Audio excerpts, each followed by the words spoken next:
Neo అందిస్తోంది MBBS plus PG degree abroad options with low cost fees. సంగీత సాహిత్య సమలంకృతే.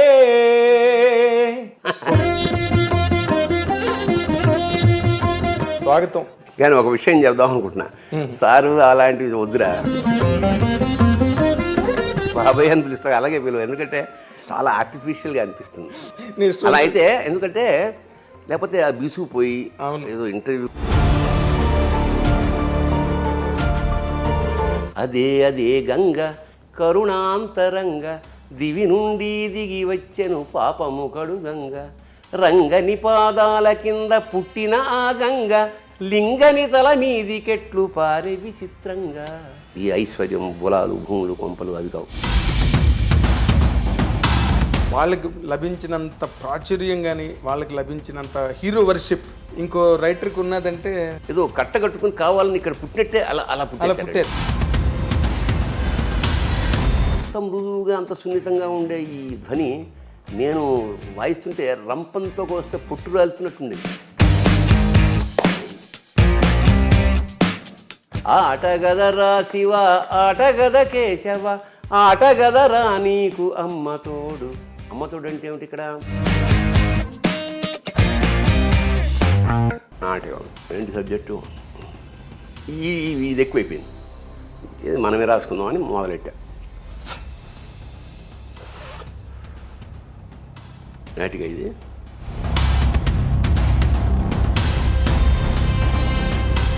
అసలు థియేటర్ దద్దరిల్లం కాదు, డబ్బులు వేశారు.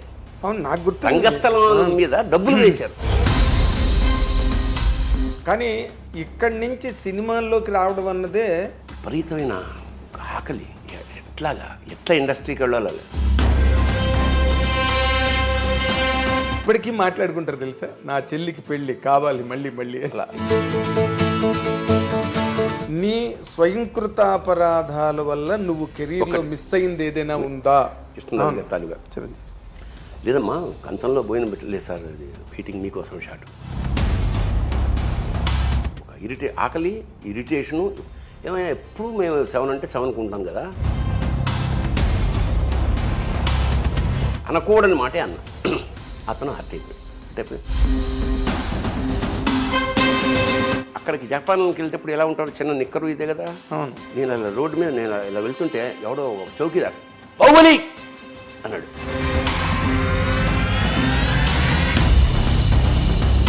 ఒక మహానుభావుడు, ఒక లెజెండ్ ని డైరెక్ట్ చేసావు. షార్ట్ కట్ చెప్పడం మర్చిపోయాడంటే నేను వెళ్ళకూడదు అనుకునేవాడు. అలా ఆ సినిమాకి 3 సార్లు జరిగింది. ఆ పర్ఫార్మెన్స్కి కాదు, నేను ఏంటంటే ఈయన ఒకడండి, ఎందుకంటే అతను డైరెక్షన్. అక్కడ ఏ దేశానికి వెళ్ళినా నాకు ఫస్ట్ ఇన్విటేషన్ ఏమిటంటే, సార్ మీరు ఒక్కరోజు మాతో కలిసి భోజనం చేస్తూ. It's great experience. It's great. నా జీవితంలో 100% అదొక చంద్రయాన్. ఐ డ్రీమ్ ప్రేక్షకులకు స్వాగతం. ఇప్పుడు నేను ఇంటర్వ్యూ చేయబోతున్న ఒక వ్యక్తి కాదు, అదొక వ్యవస్థ. ఆ వ్యవస్థ గురించి మాటల్లో చెప్పడం కన్నా ఒక పాటలో చెప్పడం చాలా సమంజసం. సంగీత సాహిత్య సమలంకృతే. అది సంగీత సాహిత్య సమలంకృతుడు.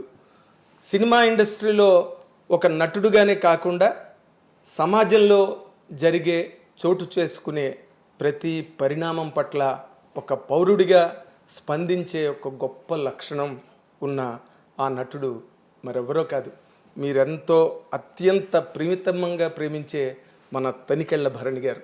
ఆయనతో ఇప్పుడు మనం ఇంటర్వ్యూ చేయబోతున్నాం. సార్ స్వాగతం. నమస్కారం. కానీ ఒక విషయం చెప్దాం అనుకుంటున్నా, సారు అలాంటివి వద్దురా, నువ్వు బాబాయ్ అని పిలుస్తావు, అలాగే పిలువ, ఎందుకంటే చాలా ఆర్టిఫిషియల్గా అనిపిస్తుంది.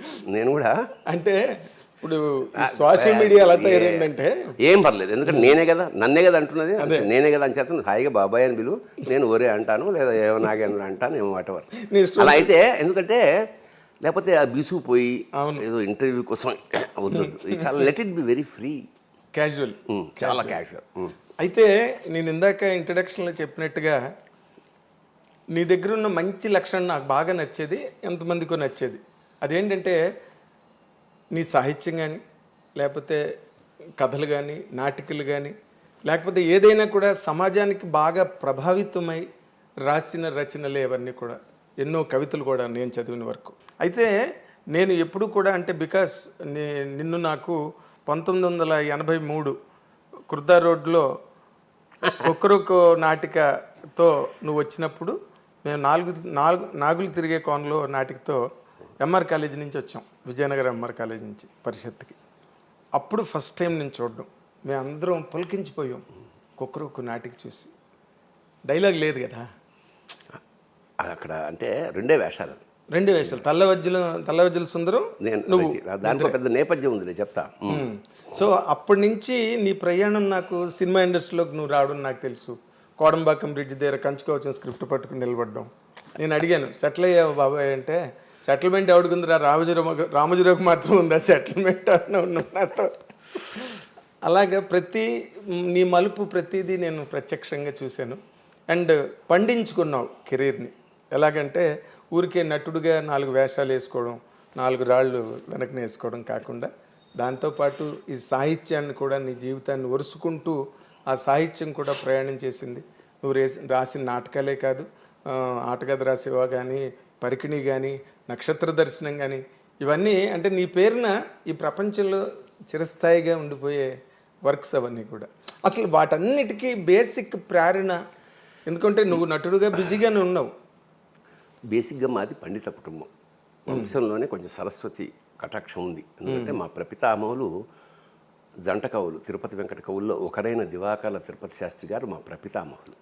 అంచేత కొంచెం ఇంగువ కట్టాం గుడ్డకి, అలా ఉంది. అలాగే నా పైవాడు, మేము 7 అన్నదమ్ములం.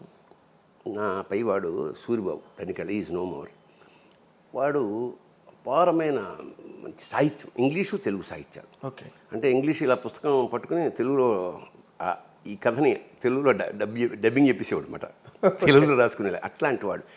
అలాగే మా అన్న ఎంఎస్కో పాకెట్ బుక్స్ ఆరంభం, మా పెద్దన్నయ్య దానికి మెంబరు. అంటే ఇంట్లో పుస్తకాలు ఉండేవి ఎప్పుడు అలాగా. ఓకే, సో పుస్తకం ఉంటే ఇక చదవడం, అంటే వేరే ఎంటర్టైన్మెంట్ ఏముందప్పుడు, ఇంకా రేడియో రాలేదు మాకు, నా చిన్నదానికి అప్పుడు ఇంకా రేడియోలే ఎరగం. సో చదవడం, మా అన్నదమ్ములందరూ కూర్చుంటే పద్యాలు చెప్పుకోవడం, సాహిత్యం చెప్పుకోవడం, ఇది బేసిక్గా మాలో మొదటి నుంచి ఉంది. భోజనాలు చేసేటప్పుడు ఇంకా మేము, వాడు ఒక పద్యం చెప్తే మేము ఒక పద్యం చెప్పి, అట్లా ఆ సాంప్రదాయం మాకు చాలా ఎంజాయ్, బ్రహ్మానందం అనేవాడు. రే ఎప్పుడైనా మీ అన్నదమ్ములు ఏదైనా సభ పెళ్ళి ఇలా అంటున్నప్పుడు నన్ను బెలవరా బాబు, మీ వాళ్ళ మధ్య కూర్చుంటేనే ఒక భువన విజయంలా ఉంటుంది.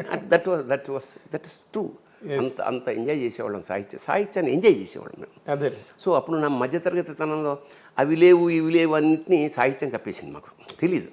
అదే, ఈ ఎంజాయ్మెంట్లోనే, ఈ అనుభూతిలోనే ఉండడం. ఏం కదా దానిలో ఇప్పుడు సాహిత్యం ఒక పద్యం చదువుతున్నాం అంటే అది కంటతా పడుతుంటే, ఇప్పుడు మేము పరబ్రహ్మశాస్త్రి గారు నాకు మాస్టర్, ఆయన నాకు లెక్కలు వీకు, కానీ తెలుగు చాలా ఆసక్తిగా చెప్పాడు. అప్పుడు ఫస్ట్ టైం అటజనికాంచ భూమి సురుడంబ, అప్పుడు కంటతా పట్టిన ఆ సాహిత్యం, ఆ భిక్ష, అది ఆ కంటతా పట్టడం అనేది నాకు సరదా.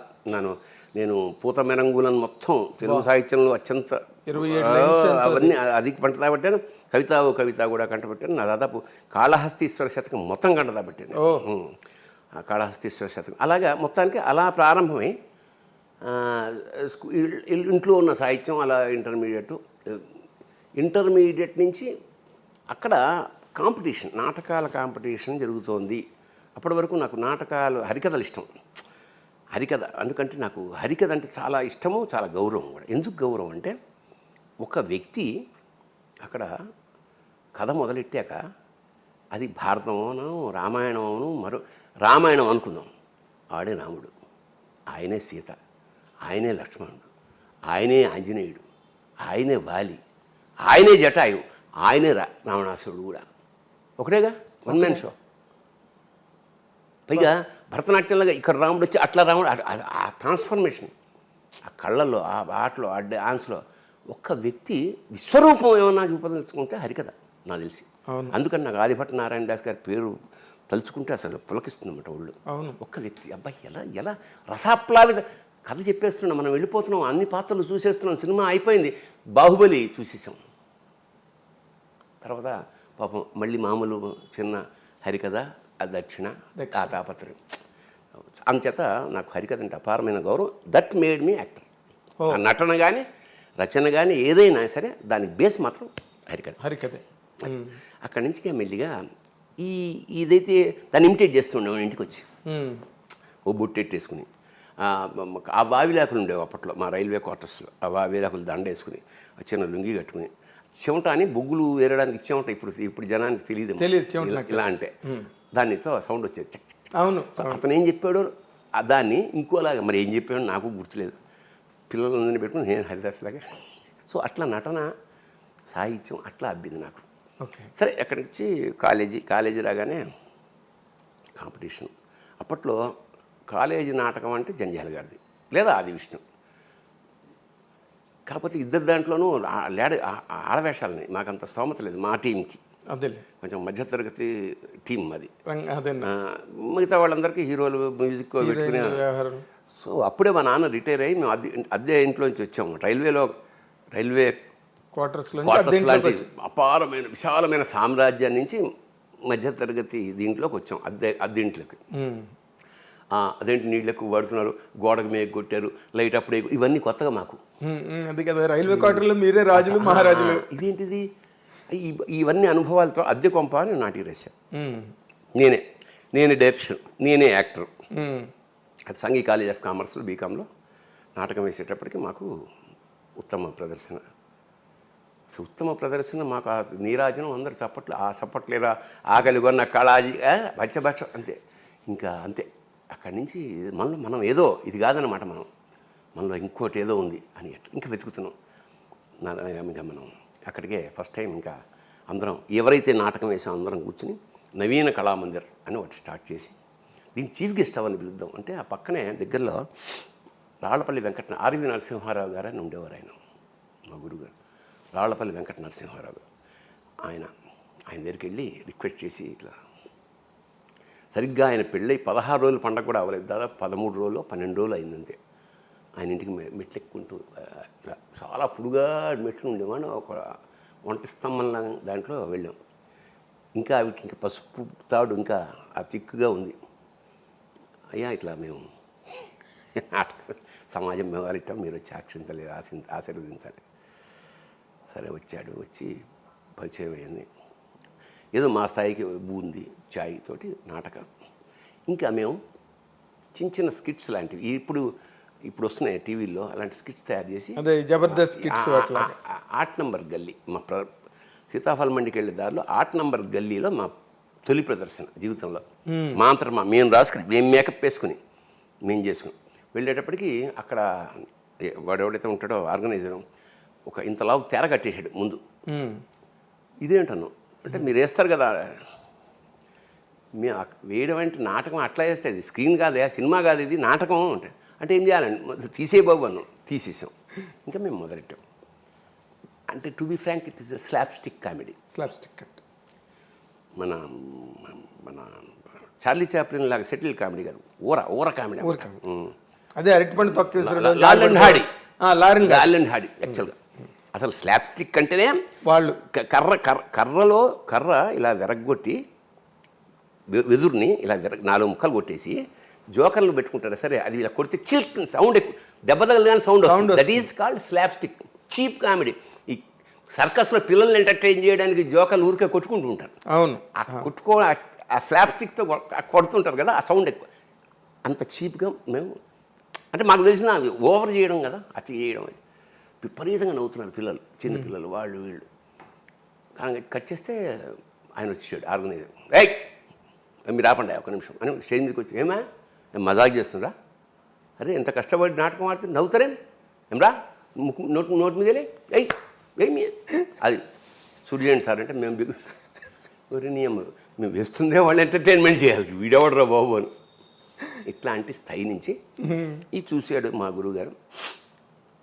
సరే ఓకే ఆర్టిస్టులు పిల్లలు పనికొస్తారు అంటే యాక్చువల్గా టు బి ఫ్రాంక్ మా గురువు మీద కోపం వచ్చింది. ఎందుకంటే మాకు ఆయన నాటకాలు వేసుకుంటూ వెళ్ళిపోతున్నాడు, మేము ఇక్కడ ఆర్టిస్టులు సమాజం మొదలెట్టే చిన్న వేస్తున్నాం, మాకు ఎంటర్టైన్మెంట్ ఇవ్వడే, మాకు ఏదైనా అవకాశం ఇవ్వడా అని చెప్పేసి మేము ఇలాగ చిన్న మొదలెట్టేసాం. ఆ ఫోటోలు తీయడం అవన్నీ మెల్లిమెల్లిగా ప్రచారం అయిపోయింది. ఇంకా దీన్ని ఏమంటారు, నవరాత్రులప్పుడు 9 days బిజీ మేము. ఓ ఎక్కడ పడితే కారులో ఎక్కించుకుని తీసుకెళ్ళిపోయి ఒక చోట కామెడీ అది ఇది. ఒక లోకల్గా వీడు లోకల్ ఫేమస్ అయిపోయింది. అయితే మా గురుగారు గుర్తించారు, టాలెంట్ ఉంది కానీ this is not the right way of expression అని చెప్పి ఆయన మమ్మల్ని నాటకాలకి ఆరంభించి ఫస్ట్ ముగింపు లేని కథ. అప్పుడు నాకు దాదాపు 23 ఏళ్ళు. నేను 80 ఏళ్ల ముసలివాడి పాత్ర. దాదాపు 100 షోలు వేసాను. అబ్బా 100 ప్రదర్శనలు వేసాం. ఆల్ ఓవర్ మా ఢిల్లీ వెళ్ళాం, కలకత్తా వెళ్ళాం, కేరళ వెళ్ళాం. ఆల్ ఓవర్ ఇండియా అనాలి. ఆల్ ఓవర్ ఇండియాలో తెలుగు నాటకం అంటే తమిళ నాటకాలు అంటే వేల సంఖ్యలో ఉంటుంది. తెలుగు నాటకం 100 సార్లు ఇవ్వడం చాలా గొప్ప. అందులో ఒక్కసారి 99 ప్రదర్శన ఆయన రాలా. అప్పుడే మేము ఆయన్ని చెన్నై పంపాం మేమందరం స్త్రీ అనే సినిమా కోసం. నాటకం రైల్వే కళా పరిషత్లో నాటకం. అది దాని పేరు ముగింపు లేని కథ, జీవన్ముతుడు అని కలిసి నాటకం. 2 గంటల నాటకం. 2 గంటల్లో కనీసం గంట సేపు ఆయనే మాట్లాడతాడు. ఇప్పుడు ఆయన ఇంకో 1 వీక్లో రావాలి. అక్కడి నుంచి టెలిగ్రామ్ పంపించాడు, God bless you, all the best, I'm unable to come, షూటింగ్లో ఉన్నానని. మా గుండెలో రాయబడిపోయింది. ఎంట్రీ ఇచ్చేసాం. రైల్వే కళారంగం ప్రెస్టీజియస్. నేనేమో తాత వేషం, మల్లాది విజయలక్ష్మి గారు ఆవిడ భార్య వేషం అన్నమాట, రాళ్ళపల్లి గారు. అందరూ మాట్లాడుకోరే నువ్వేసేరా అంటే మా గురుగారు మంచి సాంప్రదాయం ఏంటంటే ఎవరు రాకపోతే ఆ వేషం పక్క వాళ్ళతో వేయించేవాడు. అట్లా నాకు అన్ని వేషాలు అందరూ అన్ని వేషాలు వేసే స్థితి వచ్చింది. కానీ ఈయన వేషం ఎవరు మాకు పక్క నుంచి చూస్తున్నాం తప్ప ప్రవేశించి వేద్దాం అనేది. అక్కడి నుంచి 7 days రాత్రింబగళ్ళు నిద్రలో కూడా ఇలా అన్నప్పుడు లేచి డైలాగ్ చెప్పే స్థితికి నేను వచ్చానమాట. ఇంకా నాటకం ప్రదర్శన. ఇంకా ఒకసారి గురుగారికి నమస్కారం పెట్టుకుని వేసాం కళ. కట్ చేస్తే అందరూ బాగుంది. అన్ని నాటకం ఉత్తమ ప్రదర్శన వేరే దానికి వెళ్ళిపోయింది. అంటే రాళ్ళపల్లి గారి స్టాండర్డ్ లేదుగా మరి టీంలో. ఉత్తమ నటుడు తనికేళ్ల భరణి అమ్మని ఆయన వేషం నేనేసి తర్వాత అది ఆ కప్పు ఏదైతే ఇచ్చారో తీసుకెళ్ళి ఆయన పాదాల ముందు పెట్టి, సార్ ఇది మా గురుదక్షిణ అండి, ఇంతకన్నా ఏమే చెప్పావు అట్లా. అయితే ఇప్పుడు చిన్న పాయింట్ ఇందాకలా నువ్వు చెప్తున్న దాంట్లో నాకు హరికథ నీకంత ప్రభావితం చేసి నిన్ను అంత ఇష్టపడే ఆ హరికథ నువ్వు ఇన్ని రాసావు, నాటకాలు రాసావు, కవితలు రాసావు, ఇన్ని రాసావు, ఆటకథ రాసావు, ఒక హరికథ ఎందుకు రాయలేదు బాబాయ్ నువ్వు? అంటే ఒకటి హరికథ రాయడానికి రెండో ఏంటంటే వాడికి నేను అది వేయగలిగిన కెపాసిటీ మనం వేయలేము. సంగీత సాహిత్య సమలంకృతం అంటే హరికథ, ఎందుకంటే వాడు డ్యాన్స్ చేయాలి. ఒకటి కాదు, వాడు సమస్త కళారూపాల సమాహారం. వాడు డ్యాన్స్ రావాలి, చిడతలు కొట్టాలి, కరెక్ట్గా టైంకి ఎక్స్ప్రెషన్స్ ఇవ్వాలి, ఈ సంగీతంతో బ్యాలెన్స్ అవ్వాలి. ఇన్ని ఎవరికి అవుతుంది? అదే అంటున్నా. అంచేత అది అసాధ్యం. పైగా నేను రాశాను, ఎవరు వేస్తారు? నేనే వేయాలి. మనకు అన్ని విజయాలు రావే. హరికథ నువ్వు నటించకపోయినా బట్ నీకున్న ఆ స్వారస్యం అంటారే. నేను అదే నాకు అర్థమైంది. హరికథ రాయడానికి నాటకం ఎందుకు రాస్తాం? ఎవడన్నా వేయాలని. పాట ఎందుకు రాస్తాం? పాట ఎప్పుడు పూర్తవుతుంది? ఎవడన్నా పాడినట్టు. అంతే కదా, రాసి ఉపయోగం ఉంది. అట్లాగా దేన్ని. అయితే నేను హరికథ రాయలేదు, కానీ దాని మీద ఇష్టంతో శృంగార గంగావతరం ఒక గేయ కావ్యం రాశా. అంటే ఆ పట్టు అదే గంగ కరుణాంతరంగ దివి నుండి దిగి వచ్చెను పాపము కడు గంగ రంగని పాదాల కింద పుట్టిన ఆ గంగ లింగని తల మీది కెట్లు పారే విచిత్రంగా. ఇలా గకార ప్రస్తావం మొత్తం శృంగార గంగావతరణ మొత్తం రాశాను. ఓకే, అట్లాగా అది రాయకపోయినా ఇలాగా. బట్ ఇప్పుడు నువ్వు ఎలాగైతే ఆటకథ రాసేవా, రాయడం నువ్వు పాడడం వల్ల ఎక్కువ పాపులర్ అయింది. అది రాయడం కన్నా కూడా. అంటే దానికి ఒక నేపథ్యం ఉంది. ఏమిటంటే నేను బేసిక్గా కవిని, కవిత్వం నాకు చాలా ఇష్టం. నేను ప్రబంధ కావ్యాలు, ఇప్పుడు మా నాన్నగారు చిన్నప్పుడు పెద్ద పండితుడు కాకపోయినా మా ఇంట్లో కుమార సంభవం, మేఘ సందేశం ఇవన్నీ ఉండేవి. మా నాన్న చాలా రాగయుక్తంగా అస్తుత్తర స్వాందిసి దేవతాత్మాం హిమాలయో నామనగాధిరాజ పూర్వాపరౌవారి నిదీక వాహ్య స్థిత పృథివ్యా ఇవమానదండం ఇలా పాడుతున్నప్పుడు అది మేము చాలా బాగుంది అనిపించి వింటూ అలాగా ఆ కావ్యం చదివేవాడు అన్నమాట. కశ్చిత్ కాంత విరహ గురుణ స్వాధికార ప్రమత్వ శాపేనాస్తం గమిత మహిమ వర్షభోగ్యేన భర్తృ యక్షశ్చక్రే జనకతనయ స్నానపుణ్యోదకేషు స్నిగ్ధఛాయా తరుషి వసతిం రామగిర్యాష్. అసలు కాళిదాస్ ఎందుకు గొప్పవాడు అనేది అప్పుడు మాకు చిన్నప్పుడే మేఘ సందేశం అనేది విరహానికి సంబంధించిన అవును కావ్యం. ఫస్ట్ శ్లోకంలోనే ఏం చెప్పేస్తారంటే అది రామగిరి. ఇక్కడ జనకతనయ స్నానపు ఆ నీళ్ళు ఎలాంటివంటే జనకతనయ అయిన సీత స్నానం చేయడం వల్ల పుణ్య నదీ జలాలు అవి. సో సీతకి రాముడికి లింకు పెట్టి ఇది విరహానికి సంబంధించిన కథ అని ఫస్ట్ శ్లోకంలోనే కాళిదాస్ చెప్పేస్తాడు. అట్లా మా జీవితాల్లోకి కాళిదాసు. నేను ఎప్పుడూ గర్వించే విషయం ఏంటంటే మన సంపద అదే. ఈ పుస్తకాలే నా సంపద. ఈ ఐశ్వర్యం, బులాలు, భూములు, కొంపలు అవి కావు. ఎందుకంటే ఏ క్షణమైనా ఆ శ్లోకం చదువుకుంటే మనకు వచ్చే ఆనందం వేరే, అది వేరే మానసిక ఆనందం. అందుకనే సంగీత సాహిత్యాలు ఒక రాక్షస ప్రవృత్తి అంటే ఒక మృగమే కదా. మనిషి అంటే మృగమే కదా. ఆ మృగి నుంచి మెల్లిగా మార్చాలంటే వాడు ఇదర్ సంగీతము, సాహిత్యము, లలిత కళలో వాటిని సూట్ చేసి వాడిని మనిషిగా మారుస్తాయి. ఒక కవి హత్యలు చేస్తాడు అంటే అది దరిద్రంగా ఉంటుంది. చేయలే. ఒక వీణ వాయించేవాడు పిస్టల్తో కాల్చి ఊహించలేము మనం. సో ఎందుకు సున్నితత్వం ఎంటర్ అయిపోతుంది. అందుకని లలిత కళల వల్లనే లేదా సాహిత్యం వల్లనే ప్రపంచం ప్రశాంతంగా ఉంటుంది, ఆనందంగా ఉంటుంది. సాయంత్రాలు ఇంకొక వేరే లోకాలు సృష్టించుకోగలుగుతాం. That is the very purpose of music, literature and music.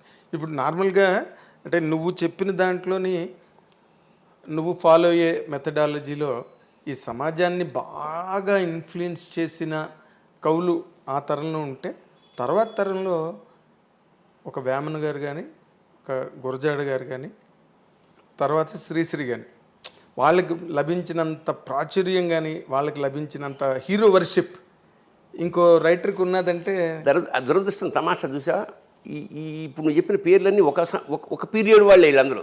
Sri Sri, Krishnasastri, Chalam, వీళ్ళందరూ ఏదో కట్టగట్టుకుని కావాలని ఇక్కడ పుట్టినట్టే అలా పుట్టారు.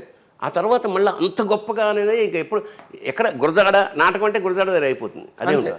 అప్పుడు కాళిదాసు నాటకం అంటే గురజాడ పోవడం పోయిట్రీ శిష్య దగ్గర అయిపోతుంది. ఆ తర్వాత ఎంతమంది ఉన్నా కూడా అది ఆశ్చర్యం. ఎందుకంటే వాళ్ళ చిత్తశుద్ధి, నేను అనుకోవడం వాళ్ళ నిజాయితీ. ఇప్పుడు త్యాగరాజు స్వామి కానీ అన్నమయ్య కానీ ఆ కీర్తనలు రాశారంటే వాడికి ఎవరితోటి సంబంధం లేదు, రాముడితోటి తప్ప త్యాగరాజుకి ఎవరితోటి సంబంధం లేదు. నిధి ఒక కీర్తన అంటే అసలు జగదానందకారక అనే పదాల పోహళింపు ఉందే. జగత్తు మనకు తెలుసు, ఆనందం తెలుసు, కారకుడు తెలుసు. అది కలిపిన వాడు జగదానందకారక. ఒక్క వాక్యంలో మొత్తం వ్యక్తిత్వం అంటే దేవుడి వ్యక్తిత్వం, వీడి ఆర్ద్రత అంత ఏక వాక్యంలో చెప్పి అనుభూతి. ఏకవాక్య దాన్ని ఏమంటారు, ఏకవాక్య సంబోధనం, ఏకవాక్య మహాకావ్యం. ఏకవాక్య మహాకావ్యం. అన్నమయ్యుడు ఇంత మాత్రమున ఎవ్వరుదలచిన అంత మాత్రమే నీవు. అసలు నాకు అప్పుడు అనిపిస్తుంది అంటే మనకు నమ్మకం నీకు కొండంది ఉంటే ఆడు కొండంది ఉంటాడు. అవును, నీకు ఇంత నాకు అంతే ఉంటుంది. పొద్దున్న నుండి సాయంత్రం లేదనుకో, నువ్వే అంత బిజీ అయితే వాడు ఇంకా బిజీ. సో సాహిత్యంతో కానీ ఆయన మాట, అన్నమయ్య గారు రాసిన మాట నాకు ఒకటి ఎంత ఇష్టం అంటే, ప్రియుడికి రాసిన పత్రిక కాదు కదా అని. ఈ కన్నీళ్ళు, ఈ కళ్ళ చూపులు గుచ్చేసి ఆ నెత్తురుతో రాశాట. అసలు ఎంత పోయిటిక్ సెన్స్ దాంట్లోని. ఊరికే భక్తి అది నీకు మామూలు, నీకు ఊరికే కమలాకు చచూచు గంగు అది అసలు సుప్రభాతం ఎంత పోయిటిక్గా ఉంటుంది. అంటే డెప్త్ మనం సర్ఫేషియల్గా, దురదృష్టవశాత్తు ఈ జనరేషన్ సర్ఫేస్ పైన ఉంటే చాలు, పై మెరుగు వ్యవహారం. అందువల్ల కానీ చిన్నప్పుడు మేము చాలా ఇప్పుడు అమరకోశం చదువుకున్నాం, మేము అమరకోశం కావ్యాలు చదువుకున్నాం. ఒక్కొక్క వాక్యం చదువుతుంటే ఆగిపోయేవాళ్ళం. అవునా, ఏమిటి ఈ కల్పన, ఏమిటి ఈ ఎంత గొప్ప ఈ సాహిత్యం. సో అదంతా మాకు బ్యాంకులో వేసుకున్నామని, అందుకనే కావాల్సినప్పుడు తీసుకుని వాడుకోగలుగుతున్నాం. అవును, చాసో గారు, నువ్వు చెప్పిన మాట, నీ ఏజీ, నీ ప్రయాణం, నీ ప్రారంభం అవన్నీ చూస్తే చాసో గారు వాయులేను అన్న కథ అయ్యో కదా, అందులో సెంటెన్స్ రాశాడు, సంగీతం సాహిత్యం కనుక పిల్లలకి నేర్పగలిగితే అది వాళ్ళ యావజ్జీవ ఆనంద హేతు అవుతుందని. సెంటెన్స్ మర్చిపోయాను. దీన్ని విజువల్గా చెప్తా. ఉమ్, నేను చిన్నప్పటి నుంచి మాది రైల్వే క్వార్టర్స్ కాబట్టి ఎదురుగుండా మలయాళీసు, గుజరాతీసు, తమిళియన్సు, ముస్లిం, క్రిస్టియన్, ఒక మినీ ఇండియా అది. ఎదురుగుండా మలయాళీస్ ఫ్రెండ్స్ ఉండేవాళ్ళు. ఎక్కువ మలయాళ సినిమాలు, కళాత్మక సినిమా, చండా, చెమ్మీన్ అలాంటి సినిమాలు నాకు చాలా చిన్నప్పుడు 10వ క్లాస్లో ఉన్నప్పుడే అవి చూసేసా. అందువల్ల ఆ ప్రయాణం చూడు తమాషాగా. కమర్షియల్ సినిమాలు చేస్తున్నా కూడా నా మనసంతా ఆర్ట్ ఫిల్మ్స్ పట్లే ఉంటుంది. అదే మిథునం వైపు ప్రయాణం చేసావు నువ్వు. దిస్ ఈజ్ అది బ్యూటీ అనమాట. పొయిట్రీని ఆనందించే స్థితి, ఆ కళాత్మకత, అది జీవితంలోకి ఎంటర్ అవ్వడం వల్ల నేను ఎన్నో ఆ మినీ ఇండియాలోంచి నేను ప్రయాణం చేసి వచ్చిన నాకు సాహిత్య పట్ల విపరీతమైన ఇప్పుడు ఎందరో మహానుభావులు, ఎంత గ్రేట్ లిటరేచర్ ఉంది దానిలో, ఎంత గ్రేట్ లిటరేచర్. దానికో రీజన్ ఏమిటంటే ఇప్పుడు ఇట్లాగా ఎందరో మహానుభావులు రాయడానికి కారణం ఏమిటంటే నాకు సంగీతం పట్ల ఇష్టం అంటే మనకెవరికి రాదు. మా ఇంట్లో ఎక్కడ సంగీతం లేదు. సాహిత్యం అయితే ఉంది కానీ సంగీతం లేదు. సరిగ్గా నా ఇంటర్మీడియట్ ఆ ప్రాంతాల్లో గరిమెళ్ళ నరసింహారావు గారు, ఎస్ జానకి గారు బావగారు, వాళ్ళ అక్క సీతాఫలమండిలో ఉండేది. ఆయన అన్నమాచార్య కళాపీఠం ఏదో పెట్టాడు. ఆయన పెడితే అందులో అన్ని కోర్సులు, మృదంగం, వయలిను. నాకు మృదంగం నేర్చుకోవాలి ఎందుకు అనిపించింది, తూర్పు పొడమరా అనే సినిమాలో కమల్ హాసన్ మృదంగం వాయిస్తాడు. ఆ చేయి కట్టింది టంగటంగన, అది ఎంతో చాలా అద్భుతంగా అనిపించింది నాకు. నేర్చుకుంటే మృదంగం నేర్చుకోవాలని నేను గరిమెళ్ళ నరసింహారావు గారి దగ్గరికి వెళ్ళి 10 రూపాయలు ఎంత అప్పుడు అంతే. పెద్దయినా చాలా పెద్ద అమౌంట్ అక్కడ. సరే వెళ్ళి ఫండ్, ఇది నేను 70s సంగతి చెప్తున్నా. సరే రా కూర్చోండి, అయిపోయింది. కుట్టాం మళ్ళీగా టక్క ఒక రోజు 2 రోజులు 15 రోజులు నెల ఇంటికి వచ్చి తలుపుల మీద ద్వారబంధాల మీద కొట్టేస్తున్నాడు. మీరు అద్దెకొంపర బాబు అనేది మా అమ్మ. అంతా సజావుగా సాగుతుందన్న క్రమంలో మా గురువుగారు కూర్చోబెట్టి, నరసింహారావు గారు, ఒరే 2 ఏళ్ళు 4 ఇంతే లెక్క, ఇలాగా 2 3 6 మృదంగం లెక్కలు అవి ఇవి ఒకటే అన్నాడు. నా గుండెలో రాయబడింది. నాకు లెక్కలు రావు. ఇప్పుడు 3 3 ఆడినా అప్పుడు 12 ఎంత అంటాడేమో అని చెప్పేది మానేశాను సంగీ. సో మృదంగం అలా ముట్టుకుని మానేశాను. తర్వాత బ్రహ్మానందం గారని ఒక ఆయన ఉండేవాడు, మన బ్రహ్మానందం గారు వైలినిస్ట్, ఆయన దగ్గర కొన్నాళ్ళు వైలిన్ నేర్చుకున్నా. ఆ తీగల మీద ఆయన ఇలా వాయిస్తుంటే అంత మృదువుగా, అంత సున్నితంగా ఉండే ఈ ధ్వని నేను వాయిస్తుంటే రంపంతో కోస్తే పొట్టు రాలుతున్నట్టు ఉండేది నిజంగా. ఇంకా మనకి సంగీతం రాదు అని నిర్ణయించుకున్నాక, ఇక పెళ్ళయి పిల్లలు పుట్టిన తర్వాత వాళ్ళకి 5 ఏళ్ళు అప్పుడు ఇదే ఇంట్లో రమణమూర్తి అని ఒక ఆయన వచ్చాడు నా దగ్గరికి. సార్ నాకు సంగీతం వచ్చండి, నేను బేసిక్గా లాయర్ని, నాకు సినిమాలో ఏమైనా అవకాశాలు మ్యూజిక్ డైరెక్టర్గా. అది చూద్దాంలేండి, కానీ ముందు ఓ పని చేయండి సార్, నాకు సంగీతం అనుకున్నాను, నాకు రాలేదు, మా పిల్లలకి ఏమైనా నేర్పండి అన్న. నాకు నేర్పడం రాదు సార్, నాకు మీకు ఏమొస్తే అదే నేర్పండి అన్న. సరే పాపం ఒప్పుకున్నాడు ఆయన. పొద్దున్న 6 గంటలకు ఇక్కడే ఉండేవాడు, 6 గంటలకు వచ్చేవాడు. ఆయన వచ్చాక పిల్లల్ని లేపి మొహం కడిగి పాలు తాగేవాడు వచ్చేవాడు 7 అయ్యేది. ఎన్నాళ్ళు ఇట్లా ఆయన వచ్చా, మీరు 7ంటికి రండి, పర్లేదు సార్ పొద్దున్నే వస్తా అట్లా. వాళ్ళు ఒకవేళ 7ంటికి వస్తే వీళ్ళు 7ంటికి లేచేవారు. అందుకని నేనేం చేశానంటే ఇంకా ఖాళీగా ఉండడం ఎందుకు నేను నేర్చుకోవడం మొదట. ఓకే, 6 to 7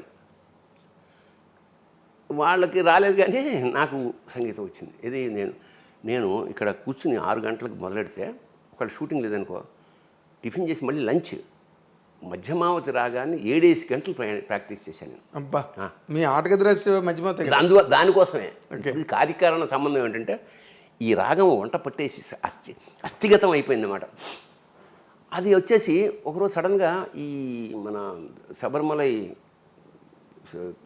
శఖరం కూలి తెలుగు వాళ్ళు పోయారని అనగానే నాకు ఆ రాగం నాలో వెంటాడుతుంది కదా. అవును, అది దేవుడి దగ్గర కూర్చుని ఆటగదరా శివ అలా మనసులో ఆటగద కేశవా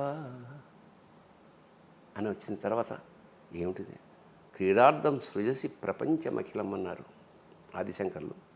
ఏమిటయ్యా ఆట, ఇలా చంపేయడం ఏమిటి అని చాలా బెంగతో అలాగా ఆటగదరా శివ ఆటగద కేశవ ఆటగదరా శివ ఆటగద కేశవ ఆటగదరా నీకు అమ్మతోడు.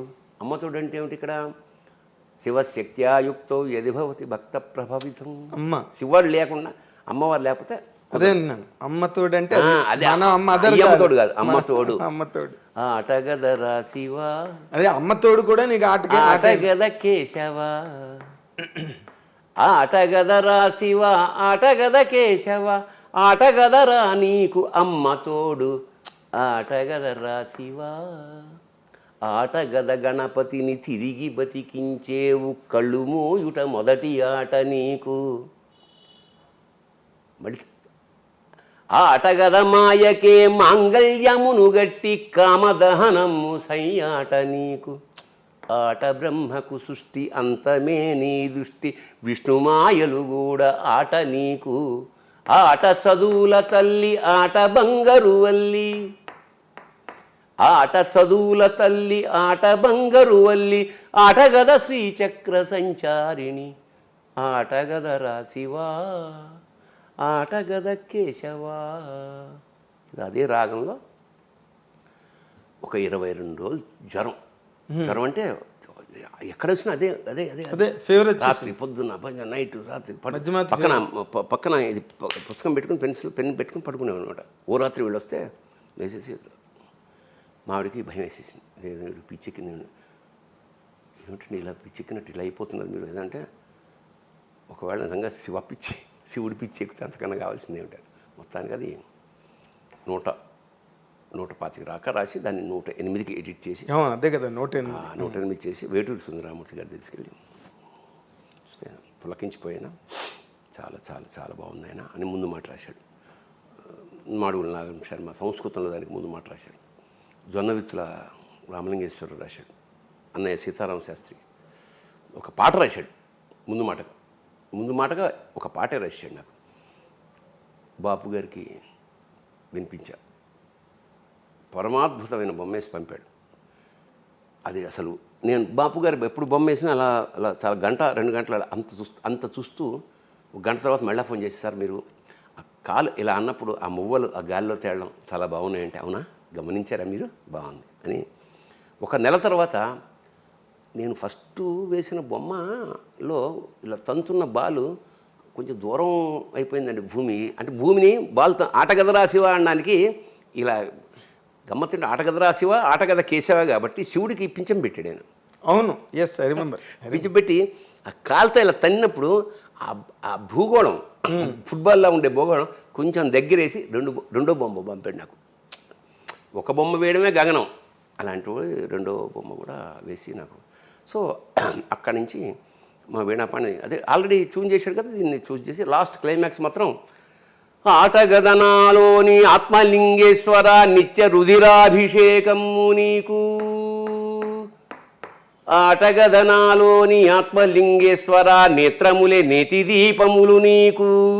ఆటగదనాలోని ఆత్మలింగేశ్వర ఊపిరుల అగరు ధూపములు నీకు. ఆటగదనాలోని ఆత్మలింగేశ్వర 6 చక్రాలే పుష్పాలు నీకు. ఆటగదనాలోని ఆత్మలింగేశ్వర కుండలిని యజ్ఞోపవీత మీకు. ఆటగదనాలోని ఆత్మలింగేశ్వర నాసిరమే నారికేళమ్ము నీకు. ఆటగదరా శివ. రేవతి రాగం, రేవతి. అదే రావణాసురుడు వేదాల్ని స్వరపరిచినప్పుడు రేవతితోనే స్వరపరిచాడు. మనకు చాలా తక్కువ సినిమాల్లో. అంచేత అదే మొత్తానికి ఫార్మ్ అయిపోయిన తర్వాత ఇంకా మేము ప్రోగ్రామ్స్ మొదలెట్టాం. అతనే మాకు వీణాపాణి గారే హార్మోనియం, అవును, వఠ్యం వేణు మృదంగం, మా డాక్టర్ చేబిఎం శ్రీనివాసరావు తంబూరా. మీరు సాహిత్యంతో మీ ప్రయాణం, సాహిత్యంలో మీ ప్రవేశం ఎలా ప్రభావితం అయ్యారని చెప్పావు బాబాయ్. అసలు నాటక రంగం వైపుకి ప్రయాణం ఎలా జరిగింది, దాన్ని మిమ్మల్ని ప్రభావితం చేసిన పాయింట్స్ ఏంటి?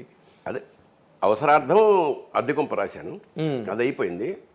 గురుగారితో నాటకాలు. అవసరార్థం అంటే అద్దెకొంప అని మన కాలేజీలో నాటకాలు రాయమన్నారు. నాటకాల పోటీ కోసం రాశావు. అప్పుడు అయితే జంజాలది లేదా ఆది విష్ణు లేదా అతిల్ కృష్ణ. నాకు అక్కడ దాకా లేదు. అవును, ఇక్కడ వాళ్ళు కదా. అవును, ఇంకా ఏముందిలే మా ఎక్స్పీరియన్స్తో నేను రాసేసాను. అది ఉత్తమ. తర్వాత అదే రాళ్లపల్లి గారి పరిచయం. అదే అక్కడి నుంచి అయిన తర్వాత రాళ్లపల్లి గారు సినిమాకి రంగానికి వెళ్ళిపోయాక మా పరిస్థితి ఏమిటి? మురళీ కళానిలయం రాళ్లపల్లి గారు పెట్టింది. ఆదర్శ యువభారతి, మన నమ్మూరు వీరన్నాథ్, దేశరాజ హనుమంతరావు, వీళ్ళందరూ ఉత్తమ ప్రదర్శనలు తీసుకుంటుంటే మా రవీంద్ర భారతి మెట్ల మీద కూర్చొని ఏడ్చేవాళ్ళం. మా గురువుగారు వెళ్ళిపోయాడు, రాసేవాళ్ళు లేడు. అప్పుడు గంటి బాబ్జీ అని నా ఫ్రెండ్, వాడని నువ్వేదా అయిరా ఇదొకటి ఎమర్జెన్సీ. మేము వేరే రచయితల దగ్గరికి వెళ్ళాం. నాటకం ఏంటి సబ్జెక్టు, ఇది ఎక్కువైపోయింది, ఇది మనమే రాసుకుందామని మొదలెట్టా. ఎమర్జెన్సీ ఒక సెటైర్, పొలిటికల్స్. నాకు పెద్ద పాలిటిక్స్ టచ్ లేదు, అయినా పొలిటికల్ సెటైర్. గార్ధభాండం టైటిల్, అంటే గాడిద గుడ్డు. సోషలిజం ఇక్కడ గాడిద గుడ్డు లాంటిది అని. ఒక రాజు, ఒక మంత్రి, ఇట్లా దేశ రాజకీయ వ్యవస్థని రాజుల మీద ఆపాదించి నాటిక రాశాక మరి ఎవరు డైరెక్ట్ చేస్తారు దీన్ని? తల్లావజల సుందరం ఉన్నాడు నా ఫ్రెండు. నేను అమృతవాళ్ళలో పనిచేసా ఉన్నప్పుడు క్రిస్టియన్ కమ్యూనికేషన్ సెంటర్. అవును, ఇక్కడే మన మోండా దగ్గర కదా. అవును, మనోహర్ టాకీస్ పక్కన. మనోహర్ టాకీస్ పక్కన. అవును, వచ్చాడు సాయంత్రం. అతను ఆల్రెడీ పాపులర్ రంగస్థల దర్శకుడు. తల్లావజల. అవును,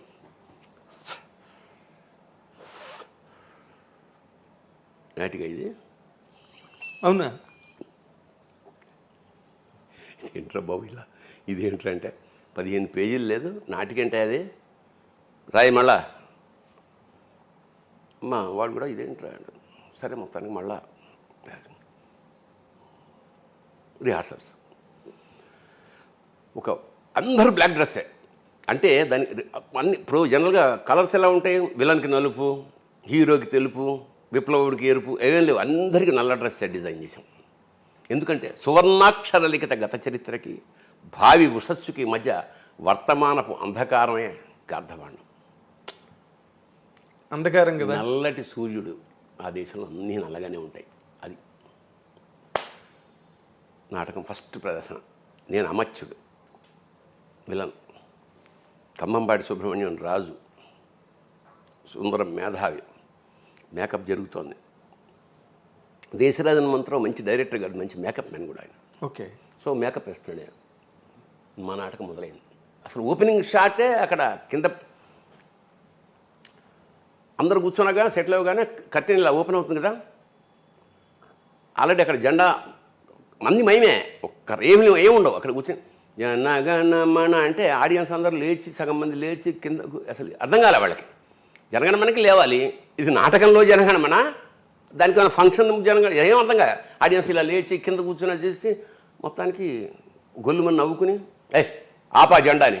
ఎవడరాను, నీది ఒక జాతి, నీకు ఒక జాతీయ జెండా అంటాడు రెండోవాడు. మరి ఈ కన్ఫ్యూషన్. అక్కడి నుంచి అందుకుంది నాటకం. మొత్తం గవర్నమెంట్ మీద సెట్ అయ్యారు. పరిగెత్తుకొచ్చాడు ఎవడో, పరిగెత్తుకొచ్చి దేశరాజ హనుమంతరావు, సార్ ఏంటి సార్ వాళ్ళ నాటకం, అది ఎమర్జెన్సీ పీరియడ్, వాళ్ళేమో పొలిటికల్ సెటైర్ వేసేస్తున్నారు, వీళ్ళని జైల్లో పెట్టేస్తారు సార్ అన్నాడు. నేను వెనకాల ఉన్నా వింటున్నా. అవునా, మనిషి ఎన్నిసార్లు వస్తాడరా, నాటకం ద్వారా కనుక వీళ్ళని జైల్లో పెడితే అంతకన్నా అదృష్టం ఉంది ఏం వల్ల అన్నాడు. అసలు మామూలు పేలిపోయిందంటే నాటకం, దద్దరిల్లిపోయింది. ఉత్తమ విలన్ నాకు. ఆ రోజు నైట్ ఎక్కడో పార్టీ. ఇక ఆ ఊపుతోటి దాదాపు ఒక ఏడాది పాటు ఎక్కడికెడితే అక్కడ వీరంగం అనమాట. ఉత్తమ ప్రదర్శన. గార్ధబాండం పిచ్చెక్కిపోయింది. గార్ధబాండం హిట్ అయింది. నేను ముగింపు లేని కదా నాటకాన్ని సినిమాగా రాద్దామని, కానీ నిరుద్యోగం నాకు బీకామ్ చదివాక. నేను చెన్నై వెళ్ళా గురువుగారి ఇంటికి. ఇక నేను ఆయన ఇంట్లో కొడుకులాగే అక్కడే కూర్చునేవాడిని. ఆయన తాగేవాడు కాదు, కానీ నాకు 555 సిగరెట్లు తెచ్చేవాడు అప్పట్లో. నాకంతా సరే మొత్తానికి వెళ్ళాను అక్కడికి వెళ్ళి ముగింపు లేని కదా స్క్రిప్ట్ రాసుకుంటాను. ఈలోగా బరంపురంలో నాటక ప్రదర్శనకి పోటీకి కట్టాం. మరి నేను చెన్నైలో ఉన్నా కదా, నేను మా సుందరం వాళ్ళ టీంకి ఏం చెప్పంటే, సరే మీరు ఇక్కడి నుంచి విజయవాడ వచ్చేయండి, నేను అక్కడ చెన్నై నుంచి ఇక్కడికి వస్తాను, అందరం కలిసి బరంపురం వెళ్దాం. సరే అన్న కట్ చేస్తే నేను బయలుదేరి విజయవాడ వచ్చాను. అసలు ఏమి అప్పట్లో ఈ ఫోన్లకి లేవు కదా, ఆ ట్రైన్లో వెతుక్కోవడమే వెళ్ళి వచ్చారా లేదా అని. మాకు మాడుగుల కృష్ణమోహన్ అని మా శిష్యుడు అనమాట, వాడు రైల్వేలో పనిచేసేవాడు. ఏరా మన వాళ్ళు ఎవరన్నా కలిసారా అంటే, ఎవరు రాలేదన్నా. అవునా, ఇదేంటని మళ్ళీ హైదరాబాద్ వచ్చాను. వస్తే మా వాళ్ళు జ్వరం వచ్చి పడుకున్నాడు. సుందరం, ఏంటి సుందరం, మనం పరిషత్ అక్కడికి కడుతుంటే ఒక్కటి రాలేదు, వాళ్ళకి చెప్పలేదు, మనం వాళ్ళు ఏమనుకుంటారంటే, ఏం చేయమంటావా, ఒక్క రిహార్సల్స్ రావట్లేదే అమ్మా. నాకు అక్కడ ఆల్రెడీ బరంపురం రాలేదు, ఇన్ఫామ్ లేదు. వాళ్ళు ఏమిటంటే ఇంత దొంగ వెధవలు వీళ్ళు, ఆదర్శ భారతి వీళ్ళందరూ కలిసి, వాడు ఒకసారి వెళ్ళినప్పుడు వీళ్ళకి కొట్టేస్తాడు, ఇట్లా ఏదో బ్యాడ్ ప్రాపగండా. నాకు అసలు కాలిపోయిందన్నమాట, ఇంత కమిటెడ్గా మనం చేస్తుంటే ఇదా అని. సరే మళ్ళీ చెన్నై వెళ్ళిపోయి వెంటనే 2-3 రోజులు వీళ్ళెవ్వరూ లేకుండా నాటకం రాద్దాం ఓకే అని 3 త్రిమూర్తులు, ఒకడు విష్ణు బ్రహ్మ మహేశ్వర తోటి మొదలెట్టి 3 రావట్లా, కట్ చేసి 2 వేషాలతో చేద్దాం, యోగి జోగి మొదలెట్టి మొత్తానికి 2 వేషాలతో ఏంటే అన్నాడు. రివైజ్ రాసేసి తయారు చేశాను, నేను సుందరం, అంతే, ఇంకెవరు లేడు ఆర్టిస్ట్. అంటే ఇంక తెక్కమలతో బెడద లేకుండా అసలు ఎవరు ఉండకూడదు, డైరెక్టరు రైటరు ఇద్దరు ఆర్టిస్టులు. అదే మరి లలిత కళా సమితి రైల్వేస్ ఫస్ట్ ప్రదర్శన, ఉత్తమ experimental play, best experimental play first. సరే ఏదో గుర్తింపు. నెక్స్ట్ చిలకలూరిపేట తెలుగుదేశం కళా పరిషత్ ఫస్ట్ ఇయర్, ఎన్టీఆర్ పేరు మీద సెకండ్ ప్రొడక్షన్. అక్కడి నుంచి మేము నెక్స్ట్ జిఎస్ఆర్ మూర్తి కళా పరిషత్ విజయవాడ రావాలి.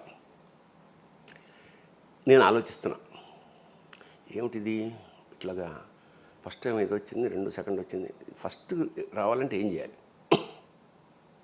అందులో సెంటర్లో వైట్ స్క్రీన్ ఉంటుంది, వెనకాల ఇటు కాషాయం స్క్రీన్ ఉంటుంది, ఇటు గ్రీన్ స్క్రీన్ ఉంటుంది. సెంటర్లో స్కల్ ఉంటుంది, అశోక్ చక్రం ప్లేస్లో సింబాలిక్గా ఇండియాలో జరుగుతున్న దానికి ఒక గ్రాడ్యుయేట్ టోపీ ఉంటుంది, శిథిలమైపోయిన మేధస్సుకి చిహ్నంగా, అంత సింబాలిక్ వే. మేమే తండ్రి కొడుకు, ఆఫీసరు, గుమాస్తా, విప్లవకారుడు, రాజకీయ నాయకుడు, ఇట్లా అన్నీ 2 వేషాలు మేము వేస్తాం కదా, 2 వేషాలు. భార్యాభర్త వేషం కూడా ఉంది అందులో. వెనక్కి వెళ్తాం, వెనక్కి వెళ్ళినప్పుడు వెనక్కి వెళ్ళి ఒక 1 2 3 4 శోభనం అయిపోయింది, గర్భంతో వచ్చేస్తాం. అట్లా శోభనం ఎలా చూపించాలి అనేది నాకు ఒక ఐడియా వచ్చింది. ఏం చేసాం, ఇప్పుడు ఇక్కడ స్క్రీన్ ఉంటుంది, అంటే నేను I will show it performance.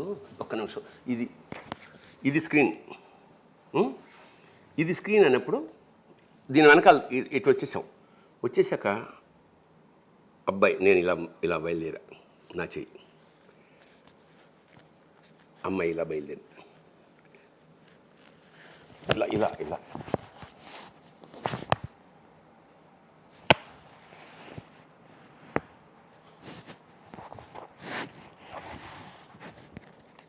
రెండు చేతులతోటి శృంగారం డిజైన్ చేసి చెప్పా, ఇట్లా ఉంటుంది. ఏమైనా ఇది క్లోజప్ పెట్టి కెమెరా కాదు కదా అన్నాడు సుందరం. ట్రై చేద్దాం, వెళ్ళి 2 చేతులు ఇలా పెట్టి ఇలా వెళ్ళి ఇలా వెళ్దాం. అలా వెళ్తున్నప్పుడు మళ్ళీ అమ్మాయిని పట్టుకుంటా సిగ్గుతూ. ఇదంతా అసలు థియేటర్లో దద్దరిల్లం కాదు, డబ్బులు వేశారు. అవును, నాకు గుర్తు. రంగస్థలం మీద డబ్బులు వేశారు. వెంటనే సెకండ్ ఇచ్చాడు, వండర్ఫుల్. ఇక అలాగే విజృంభణ. ఇంకా ఎక్కడికి వెళ్ళాం, కలకత్తా దాకా వెళ్ళిపోయాం. మొత్తం అన్ని చోట్ల దాదాపు 2 నెలల్లో మా ఇన్కమ్ 33,000 ఆ రోజుల్లో. 33,000. మేము ఈ మన అంటే ఖర్చు వెచ్చాలన్నీ అన్ని పోను, వేలలో ప్రైజులు అన్నీ వాళ్ళే కదా, ఫుడ్ వాళ్ళే పెడతారు. రుమాలు ఇస్తే మా ట్యాక్సీలో వెళ్ళేవాళ్ళం మేము.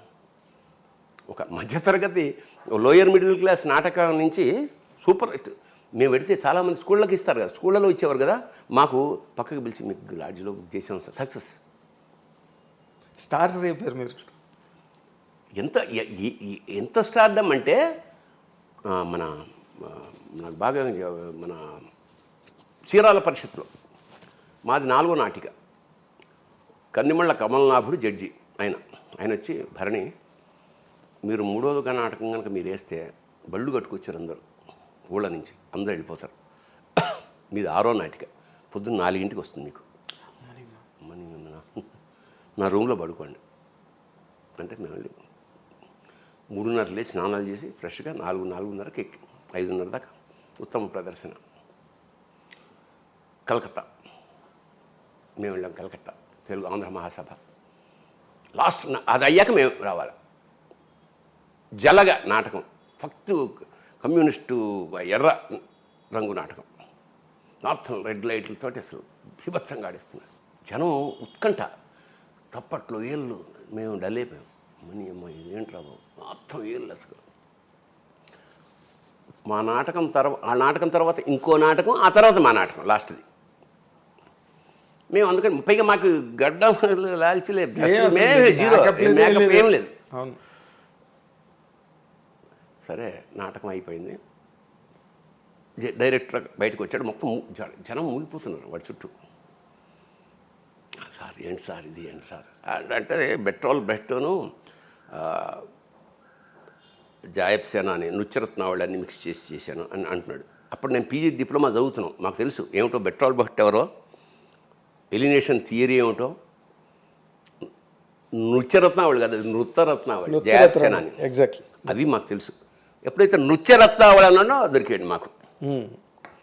వీడికి అంత హాఫ్ నాలెడ్జ్గా వీడు. సర్లే చూద్దాం, కట్ చేస్తే ఆ నాటకం. తర్వాత వేరే నాటకం మేము ప్రిపేర్ అయ్యి రెడీ అంటే వెళ్ళిపోయాం. మాకల్లా ఈ చేపలు పట్టుకునే వైర్ ఉంటుంది, అది స్కల్కి కట్టాలి ట్రాన్స్పరెంట్గా, అదొక్కటే ప్రొడక్షన్ వైట్ కాషాయం, ఆ గుడ్డలు చుట్టేసి పెట్టేసాం. అవును, ఆడా. ఉత్తమ ప్రదర్శన కుక్కరొకు, ఉత్తమ ద్వితీయ ప్రదర్శన జలగ, ఉత్తమ నటుడు కుక్కరొకు, ఉత్తమ దర్శకుడు కుక్కరొకు, ఉత్తమ రచన కుక్కరొకు, ఉత్తమ సహాయ నటుడు కుక్కరొకు. ఇంత వెండి కప్పు అసలు పిచ్చికిపోయింది. అయిపోయింది. వచ్చి మాకు ఈ లాడ్జిలాగా ఇస్తారు కదా స్కూల్స్ ఏవో, స్కూల్లో కూర్చుని ఎంజాయ్ చేస్తున్నాం. ఇక్కడ వాడు సిగరెట్ కాలుస్తున్నాడు సుందరం. ప్లస్ అయిపోయింది. మాట్లాడుతుంటే ఈ డైరెక్టర్ దూరంగా అటు పెడుతున్నాడు అనమాట.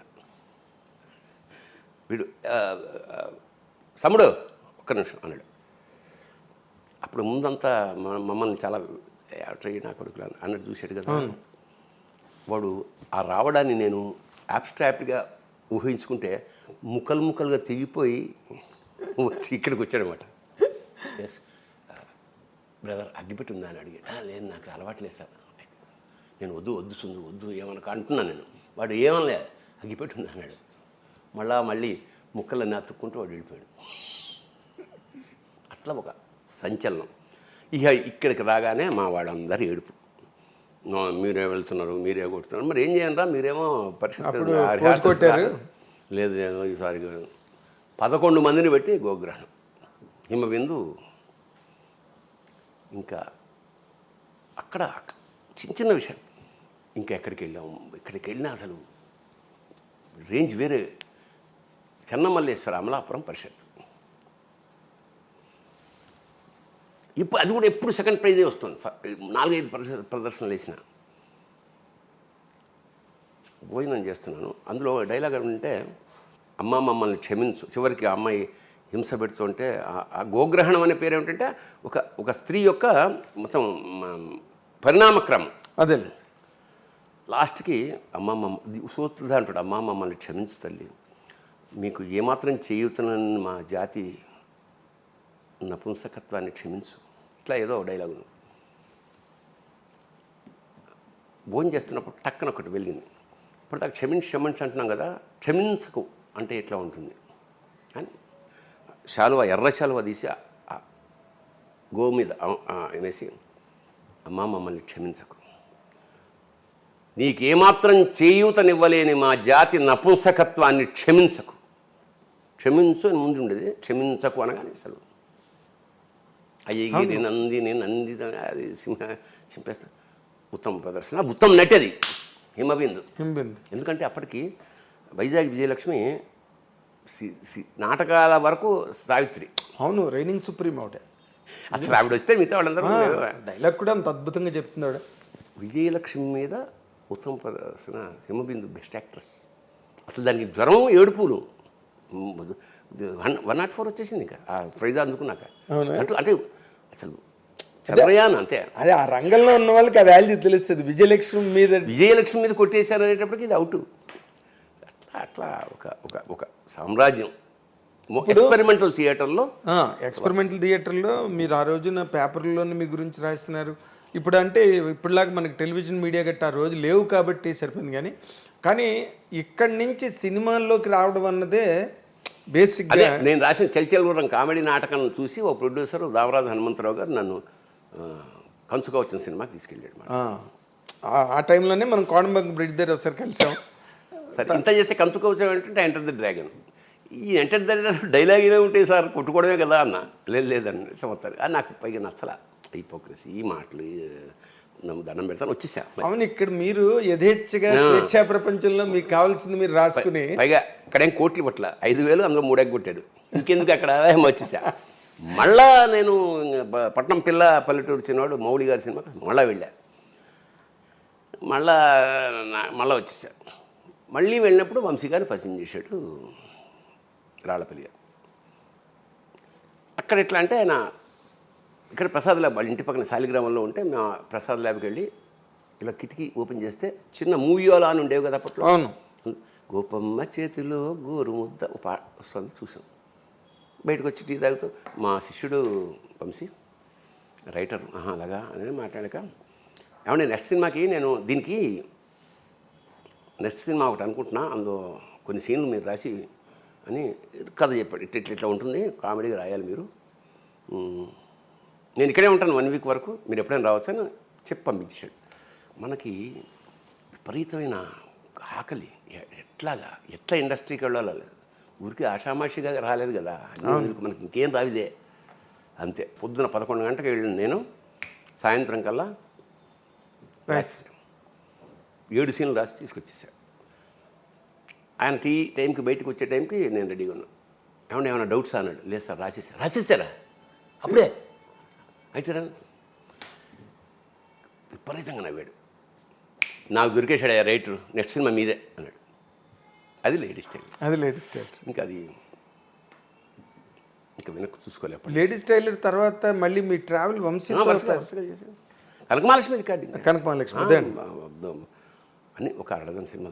లాయర్ సుహాసిని. అవును, అంటే మీరు లింగబాబు లవ్ స్టోరీ అదే మన స్రవంతి రవికిషోర్. అవును, ఇప్పుడు మన చెట్టుకింద ప్లేటర్లో పాత సామాన్లు కొంటాం. కరెక్ట్. ఆయన వంశీ మీరు లేడీస్ టైలర్ మళ్ళీ తీయాలనుకున్నారు ఏదో అప్పుడు విన్నాం కదా. ఫ్యాషన్ డిజైనర్ అనుకున్నాం. అది అయిపోలేదు. స్క్రిప్ట్ అయితే రాశాను కానీ అది వర్కౌట్ అవ్వాల. ఓకే, అక్కడి నుంచి నాకు పినిశెట్టి రవిరాజా, కోనసీమ కుర్రాడు, శివ మేజర్ బ్రేక్ త్రూ ఏమో మీకు కదా. నాకు లేడీస్ టైలర్ తోటే బిజీ అయిపోయాను. ఇది ఒక స్థాయి పెంచేసింది సినిమా. అదే లేడీస్ టైలర్ స్థాయి పెంచేసింది. శివతో మీరు బాగా బిజీ అయ్యారా? రెమ్యునరేషన్లు పెరిగినాయా? బాగుంది. శివతో ఒక ప్రత్యేకమైన గుర్తు వచ్చింది. యమలీల సినిమాతోటి ఇంకా కట్ చేస్తే 26 సినిమాలు చేసావు ఏడాదిలో. అబ్బా, అంటే మానవాతీతం అనుకో. పొద్దున్న సాయంత్రం నిద్రపోతే చాలే అనుకునేవాడు. అలాంటి స్థితి యమలీల కృష్ణారెడ్డి గారి. ఇంకా పరమ దుర్మార్గమైన పేరు ఈవి సత్యాన్ని గారిది, కృష్ణారెడ్డి బ్రహ్మాండమైన వేషాలు అన్నమాట. ఇక్కడ అసలు ఐ ఎంజాయిడ్ ద క్యారెక్టరైజేషన్స్ విపరీతంగా. యమలీల ఓ ఏడాది పాటు ఊపేసింది. డిసైడ్ చేస్తా, అవును నాకు బిల్లి చెల్లి దానికి గల్లి పెళ్ళి అలా ప్రవాహం. దాన్ని ఇప్పటికీ మాట్లాడుకుంటారు తెలుసా, నా చెల్లికి పెళ్ళి కావాలి మళ్ళీ అట్లా. అక్కడి నుంచి అందరు బివి వినాయక్, పూరి జగన్నాథ్ అందరు డైరెక్టర్స్ వచ్చేసి రాఘవేంద్రరావు గారు నాకు చాలా పరమాత్మీయమైన ఆయన నారి నారి నడమ మురారితో అతిలోక సుందర్ జగదేకుడు అతిలోక సుందర్తో ప్రారంభమైన మా ప్రయాణం ఇవాళ వరకు కొనసాగుతుంది. రాఘవేంద్రరావు గారు చాలా ఆత్మీయ, చాలా గౌరవం, చాలా ఇష్టం, చాలా ప్రేమ. అవును, మీ ఇద్దరు అలాగా మా అమ్మ అది చాలా ఇష్టం ఆయనకి. సో ఇక అలా బేసిక్గా మీరు ఈ సినిమా కెరీర్లోకి వచ్చిన తర్వాత అంటే నార్మల్గా ఏ మనిషికైనా ఒక విజయ తీరాలకు చేరుకున్న తర్వాత వెనక్కి గనక తిరిగి చూస్తే అందులో కొన్ని చేదు అనుభవాలు, కొన్ని మధుర అనుభూతులు ఇవన్నీ కామన్ కదా. అంటే మీలాంటి వెటరన్ ఏదైనా చెప్పినప్పుడు అవి వాళ్ళకు ఒక టెక్స్ట్ లాగా పనికొస్తాయి. అసలు మీకు అలాంటి బెటర్ ఎక్స్పీరియన్సెస్ ఏమైనా ఉన్నాయి ఇండస్ట్రీలో? ఉన్నాయి. బికాజ్ యూర్ జావియల్ మ్యాన్ బేసిక్గా. ఎలా ఉంటుందంటే సక్సెస్, ఫెయిల్యూరు, సక్సెస్ నుంచి కొంచెం తగ్గినా ఆ పక్కకు తోసేసే నేచర్ ఉంది ఇండస్ట్రీకి. అవును, 10 సినిమాలు సక్సెస్ అయినంత మాత్రాన 11వది అలాగే ఉండాలని లేదు. అవును. మన క్రాంతి కుమార్ గారు నాకు బాగా ఆత్మీయ అప్పట్లో. సరే మొత్తానికి పరిచయం అయింది, నాతో ట్రావెల్ చేశాడు. శారదాంబ సినిమాకి నేను రైటర్ని, ఆల్మోస్ట్ కో డైరెక్టర్ని కూడా. అయితే ఆ సినిమా శారద గారు చాలా మంచి వేషం, నాది బేబీరావు అని పరమ కిరాతకమైన వేషం అది. అంతా ఇంత కదా. అంటే ఫస్ట్ ఇంట్రడక్షనే ఓ స్టూడెంట్ని నేను, ఫస్ట్ షాట్ నాది ఏం చేశా అంటే అమ్మాయిలు ముందు కూర్చుంటే ఆ అమ్మాయి జడ కత్తిరిస్తా అని. బేబీరావు అసలు ఊహించనంత క్రూరుడు పాత్ర అది. అలాగా క్రాంతి కుమార్ది అయిపోయింది. చాలాసార్లు ట్రావెల్ చేసాం, అయిపోయింది. నేనేవో సినిమాలు రాసుకుంటున్నా, ఆయన తీయట్లేదు. సడన్గా ఓ సినిమా అనౌన్స్ చేశాడు. అనౌన్స్ చేసి కథ అంతా డిస్కస్ చేశాడు నాతోటే. నాది మెయిన్ విలన్. ఆ తర్వాత 2-3 నెలలు గ్యాప్ వచ్చింది. నేను హైదరాబాద్కి వచ్చా, అన్నపూర్ణ స్టూడియోలో ఓపెనింగ్. నేను మామూలుగా కంపెనీ కారు రాలేదు, నా ఫ్రెండ్ కారు ఏదో వచ్చాను అనుకున్నాను. అంటే ఉత్సాహం, అందరూ ఇంట్రడక్షన్ ఇక్కడ హైదరాబాద్, అప్పటికి చెన్నైలోనే ఉన్నా కదా. అవును. ఇంకా వచ్చి దిగి వెళ్తుంటే కేఎస్ రామారావు గారు కలిశారు. ఎండు భరణి గారు, సార్ ఇది ఓపెనింగ్ క్రాంతి గారిదండి, నేను మెయిన్ విలన్ సార్. అవునా, ఒక్క నిమిషం రండి, నాకు తెలిసి మీరు కాదు సార్, ఎవరు వేరే నాట విలన్. అవునా, ఇంకా నేను అక్కడికి వెళ్ళాలా వద్దా నాకు అర్థమైపోయింది. అక్కడ నెక్స్ట్ ప్రెస్ మీట్ ఉంటుంది కదా, అవును, అది ఎట్లా అవాయిడ్ చేయాలి. వెళ్ళి క్రాంతి గారిని కూడా కలవకుండా నమస్కారం పెట్టుకోవచ్చు. ఇక అది సినిమా ఏమైనా నాకు తెలియదు. అదే ఇది బిట్టర్ ఎక్స్పీరియన్స్. అద్భుతమైన సువర్ణావకాశం ఇలా ఇలా తింటోంటుగా వెళ్ళిపోయినది ఏమిటంటే, ఇక్కడ దయామేయుడు అని మన విజయచంద్ర సినిమాలో నేను పాత్ర చేస్తున్నాను. అప్పటికి అక్కడి నుంచి ఇక్కడికి వచ్చా వేషం వేయడానికి. మహర్షి నా శిష్యుడు జనార్దన్ మహర్షి. ఈ ఫోన్లు కదా, రాత్రి మామూలు ఈ ఫోన్లు కదా, హోటల్ రూమ్కి వచ్చాకే ఫోన్. ఇంటికి అక్కడ గవర్నమెంట్ ఇంట్లో ఉండేవాడు నేను. Phone, land phone. Sir Mani Ratnam గారి కారు బండి పంపించారు సార్, మిమ్మల్ని రమ్మని. అదే రోజు నేను బయలుదేరా. మరి ఇప్పుడు ఎట్లయా, ఇవాళ 2 రోజులు పడుతుంది. సరే సార్ చెప్తాను. మళ్ళా 3 సార్ మళ్ళా ఫోన్ చేశారు సార్. అంటే ఇంకా 3వ రోజు మళ్ళా ఫోన్ చేశారు సార్. ఏం చేస్తామే మరి, మనం ఫోన్ చేసి మాట్లాడుతూ అంత సీన్ లేదు కదా మనకి. మణిరత్నం గారితో సార్ నేను వస్తానని చెప్పలేను కదా. నేను 4th డే మొత్తానికి వెళ్ళి ఇంటికి వెళ్ళిన ఫోన్ చేసాడు. మొత్తానికి కారు వచ్చింది, వెళ్ళా. మణిరత్నం గారు నాకు అప్పటికే పరిచయం, ఎందుకంటే సుహాసిని గారితో చాలా సినిమాలు చేశా. సుహాసిని గారి ఇంట్లో మణిరత్నం గారి ఆఫీసు అసలు చెన్నైలో, అది మా ఆఫీసు. అప్పుడు అందులోనే మా 7th మూవీస్ ఆఫీసు. అప్పుడప్పుడు మణిరత్నం వస్తుండేవాడు. సరే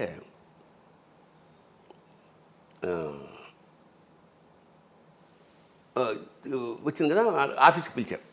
వెళ్ళాను. సార్ అంతా కథ చెప్పాడు. దాని పేరు ఏంటి, మన శివాజీ సినిమా, మన రజనీకాంత్ సినిమా దళపతి. సరే వాంగ సార్, ఫోటోస్ టపా సంతోష్ శివన్ ఫోటోలు తీసి కథ చెప్పాడు. ఫోటోలు తీసేశారు. వచ్చాడు, కూర్చోమన్నాడు, టీ చెప్పాడు. Mister Bharani, the photos think this will not fit for you because I needs కొంచెం aged person, you're too young అంటే నేను సార్ వైట్ సంభవం in my films I don't attend wigs and these things.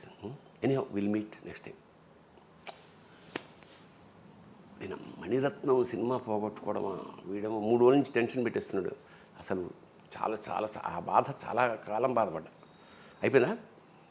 సరిగ్గా మొన్న పొన్నియిన్ సెల్వన్ ఆచార్య సినిమాలో నేను చిరంజీవి గారితో పక్కన కూర్చొని మాట్లాడుతూ ఫోన్ వచ్చింది.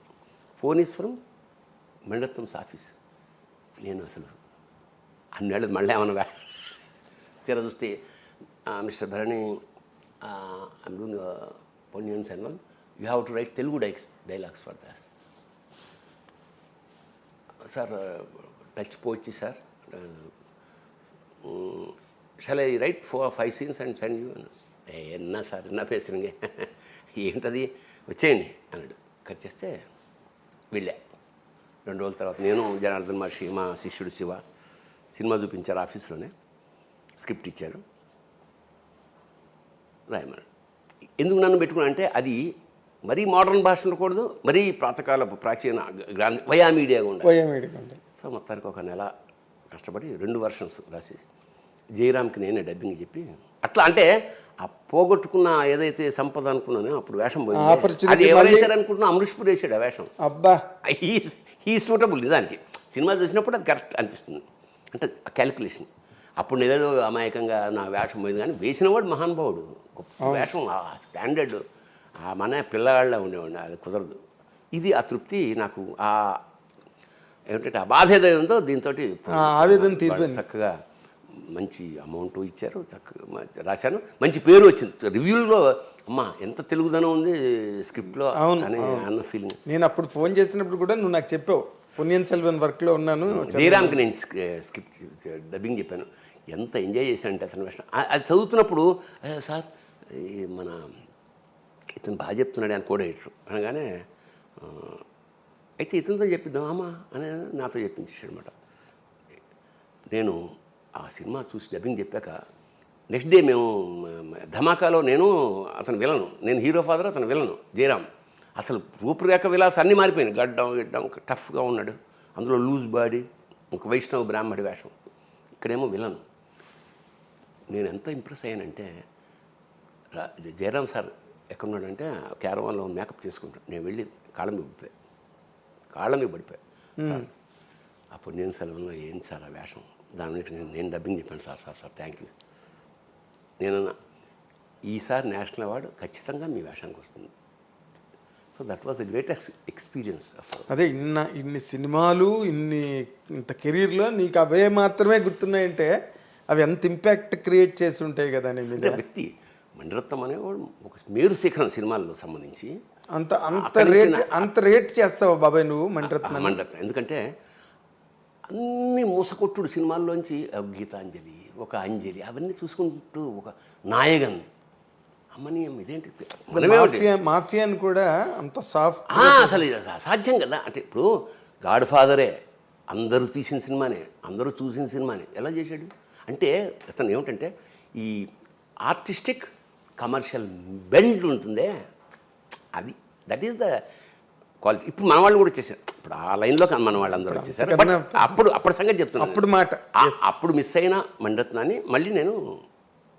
అయితే ఇప్పుడు నార్మల్గా నువ్వు విజ్ఞుడివి, చాలా సహనపరుడివి, అన్నీ ఉన్నాయి నీకు, మంచి మంచి క్వాలిటీస్, ఒక మనిషికి ఉండే క్వాలిటీస్ అన్నీ నీకున్నాయి. అయినా సినిమా పరిశ్రమ అన్నది ఎప్పుడూ అగ్ని పరీక్షే, ఎవరికైనా ఎంతటి వాడికైనా. నీ స్వయంకృతాపరాధాల వల్ల నువ్వు కెరీర్లో మిస్ అయింది ఏదైనా ఉందా? నేను తప్పు చేశాను సారీ చెప్పింది ఒక సంఘటన ఉంది. మనసంతా నువ్వే సినిమా ప్రొడ్యూసర్ రాజు గారు కదా. అవును. ఆయన నెక్స్ట్ సినిమా ఏదో అదే మనసంతా నువ్వేనే అదే సినిమా మేము అక్కడ చేసి వచ్చాం. ఎక్కడ అరకులో చేసి వచ్చాం. మంచి వేషన్ అది, విలన్. అవును. పావురం గిలగల కొట్టుకోవడం, పాపం తీయండి రా తీసిచ్చాక మందులకు వండు అంటాడు. సాఫ్ట్ క్యారెక్టర్ లాగా ప్రారంభమై మందులో హీరోయిన్ ఫాదర్. అదే మణిరత్నం వెళ్ళిన సాఫ్ట్ కట్ చేస్తే ఇక్కడే పక్కన, అప్పుడు కింద ఇవేం ఉండేవి కాదు, కింద కూర్చొని హార్మోనియం ఏదో ప్రాక్టీస్ చేసుకున్నాను. సరిగ్గా 12 నేను వెయిట్ చేస్తున్నా అన్నపూర్ణ స్టూడియోలో సెకండ్ షెడ్యూల్ మనసంతా నువ్వే. పొద్దున 9 గంటలు కదా, 9, 10, 11, 12 దాటేసింది. మా ఆవిడ కింద ఏమంటే భోజనానికి రండి ఉంటుంది. 12:30 1 గంట అవుతుంది, ఇక్కడ పిలుస్తారు. సర్లే 12:45 అయింది. సరే పెట్టేసేయని లేచి కిందకి ఎడుతుండగా ఫోన్ షార్ట్ రమ్మని. నేను ఓకే భోజనం చేసి వస్తా. లేదు సార్ ఇప్పుడే రావాలి. అతని పేరు చిరంజీవి అనుకుంటా, కృష్ణరాజు గారి తాలుగా. చిరంజీవి. లేదమ్మా కంచంలో భోజనం పెట్టి. లేదు సార్ అది వెయిటింగ్ మీకోసం షార్ట్. ఇటు 1 అయింది అప్పుడు కరెక్ట్గా. అప్పుడు అది కదయ్యా మేము భోజనం చేస్తాం. లేదు సార్ మరి వెయిట్ చేస్తున్నాం అందరూ. అది ఒక ఆకలి ఇరిటేషను. ఏమైనా ఎప్పుడు మేము 7 అంటే 7కు ఉంటాం కదా, మరి మీరు వచ్చినప్పుడు మేము గంటలు వెయిట్ చేస్తుంటాం. మరి మీరు రాది ఇప్పుడు కనుక నేను వచ్చినప్పుడు కనుక షాట్ తీయకపోతే మాత్రం అని ఒక బూతు మాట వాడా. అజాత శత్రుడే అలిగినాడు. ఏమన్నారు సార్ మీరు అని హర్ట్ అయిపోయాడు అసలు. అది స్లిప్ ఆఫ్ టంగ్ అయిపోయింది. చెప్పు అలా అంత అనకూడని మాటే అన్న. అతను హర్ట్ అయిపోయి ఏమనుకుంటున్నారు మీరు, ఏమిటా మాటలు, పెట్టేసాడు ఫోన్. నేను చేస్తే మళ్ళీ ఎత్తడు. ఇంక వెంటనే నేను కారు వేసుకుని ఇప్పుడు రాజుగారు తెలిస్తే రాజుగారు చాలా టఫ్ కదా, టఫ్ను మంచి సక్సెస్లో ఉన్నాడు ఆయన. అవును. మనం ఎంత వాళ్ళతో అందరూ కంపేర్ చేస్తే ఏమవుతుంది మనకి. నాకు టెన్షన్ పడుతున్నా. చూడ విచిత్రం ఏంటంటే ఏచూరు ఉన్నాడే, ఏచూరు అనేవాడు ఆ పాత సినిమా కలెక్షన్ ఏదో నాకు తయారు చేసి జీవిత చరిత్ర రాయడానికి ఏదో సంథింగ్ ఇస్తున్నందుకు నేను ఆ కృషికి మెచ్చి ఒక బంగారు ఉంగరం ఇచ్చా అతనికి. ఎవరికి? ఏచూరి. నేను వెళ్ళే టైంకి ఇదంతా వింటున్నాడు అతను. ఏచూరి రాజుగారి పక్కనే ఉన్నాడు. అవును, ఎంఎస్ రాజు గారు బాగా కనెక్ట్. ఎందుకు వాళ్ళ ఫ్యామిలీ నుంచి. అవును, రాయపరాజు గారి దగ్గర నుంచి. అందుకని ఇది విని ఇట్లా అన్నాడు. అక్కడ బహుశా అతను వచ్చేటప్పటికి ఏంటి సార్ ఇట్లా నన్ను పచ్చి బూతులు తిట్టాడు ఆడు అనేటప్పటికి రాజుగారికి బీపీ వస్తుంది కదా, వెంటనే వీడున్నాడు పక్కన. ఎప్పుడైనా భరణి అలా ప్రవర్తించడం చూసారా, మెల్లిగా వచ్చాక చూడండి ఏమిటో అని. అంటే అట్లా కాటే పాముని అలా, అది మనకు తెలియదు కదా. ఎప్పుడో చేసిన ఉపకారం కానీ ఒక సత్కారం కానీ ఎలా ఉపయోగపడింది చూడు. అతన్ని సాఫ్ట్ చేసాడు. నేను వెళ్ళాను మామూలుగా. వెళ్ళాక నేను అతన్ని సారీ చెప్పాను. నేను ఐఎమ్ సో సారీ, నేను ఎప్పుడు ఇట్లా ఇలా మాట్లాడను, దాన్ని ఆకలి వేస్తోంది, 2 కంచంలో పెట్టింది అన్నాను, మన్నించు అన్నాను. అతను కూడా చూసా. అది దీన్ని ఎంత చిన్న విషయమైనా స్లిప్ ఆఫ్ టంగ్స్ ఎలాగా వేషం పోవడమే కాకుండా అనవసరమైన చెడ్డ పేరు మిగిలి ఉండేది. అది అంచేత అది అతను నన్నేమి ఇంటరాక్ట్ తర్వాత ఈ డింట్ రాజుగారితో తర్వాత చాలా సరదాగా ఉండేవాడు ఆయన. ఎప్పుడు సెట్లోకి ఎంటర్ అయినప్పుడు రాజ మాట్లాడిన ఉంటే ఇలా ఉబ్బేవాడు ఆయన. మంచి రిలేషన్. అట్లాగా అది స్వయంకృత అపరాధం అంటే ఇది అది ఇది స్వయంకృతాపరాధం కింద రాదు బాబాయ్. ఇవన్నీ సినిమా ఇండస్ట్రీలో నేను వీటిని కూడా చిన్న ఎందుకంటే 40 ఏళ్ల కెరీర్లో ఒకరోజు కూడా నేను రేటుగా రాలేదు. ఒకరోజు రేటుగా రాదంటే అసాధ్యం కదా. అప్పుడు ఏం చేసేవాడిని అంటే 99% ఒకవేళ లేటుగా రావాల్సిన పరిస్థితి ఏర్పడితే ఫోన్ చేసేవాడిని, సార్ ఈ కారణం వల్ల రాలేదు ముందే చెప్పుకుంటే దాని ప్రకారం షెడ్యూలింగ్ చేసుకుంటారు కదా. స్వయంకృతం అనగానే ఇంకో తమాషా ఇంకోటి పోయింది నాకు మీదగా. ఈ గడ్డం పెట్టుకోవడం అనేది చాలా కష్టం ఏ ఆర్టిస్ట్కైనా. ఇదంతా రాసేస్తారు, ఊపిరాడదు, తినబుద్ధి స్ట్రాతో తినాలి.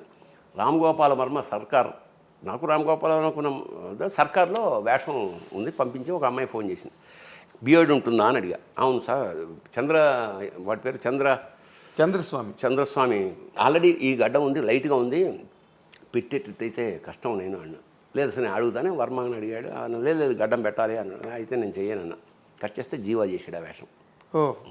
మంచి వేషమే అది. అట్లాగా అంటే అది అది కావాలని పోగొట్టు కావాలంటే మరి అయితే అది నాకు ఇంకోదికి పనికి వచ్చింది.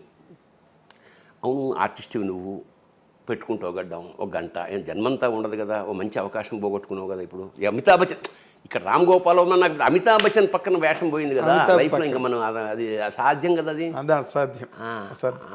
పైగా అమితాబ్ బచ్చన్ గురించి నా ఒక ఈవి సత్యనారాయణ గారికి ఒక యాంకరింగ్ చేస్తున్నా సినిమా ఏదో సూర్యవంశం.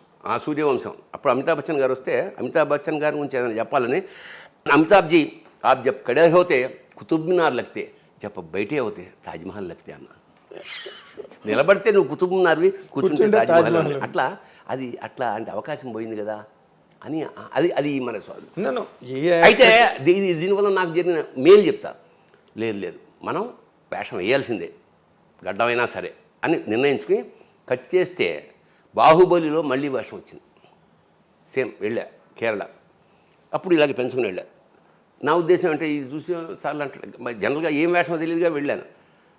గడ్డం ఉండాలండి అన్నాడు రాజమౌళి. చూసి బే మందు పెట్టండి అన్నాడు.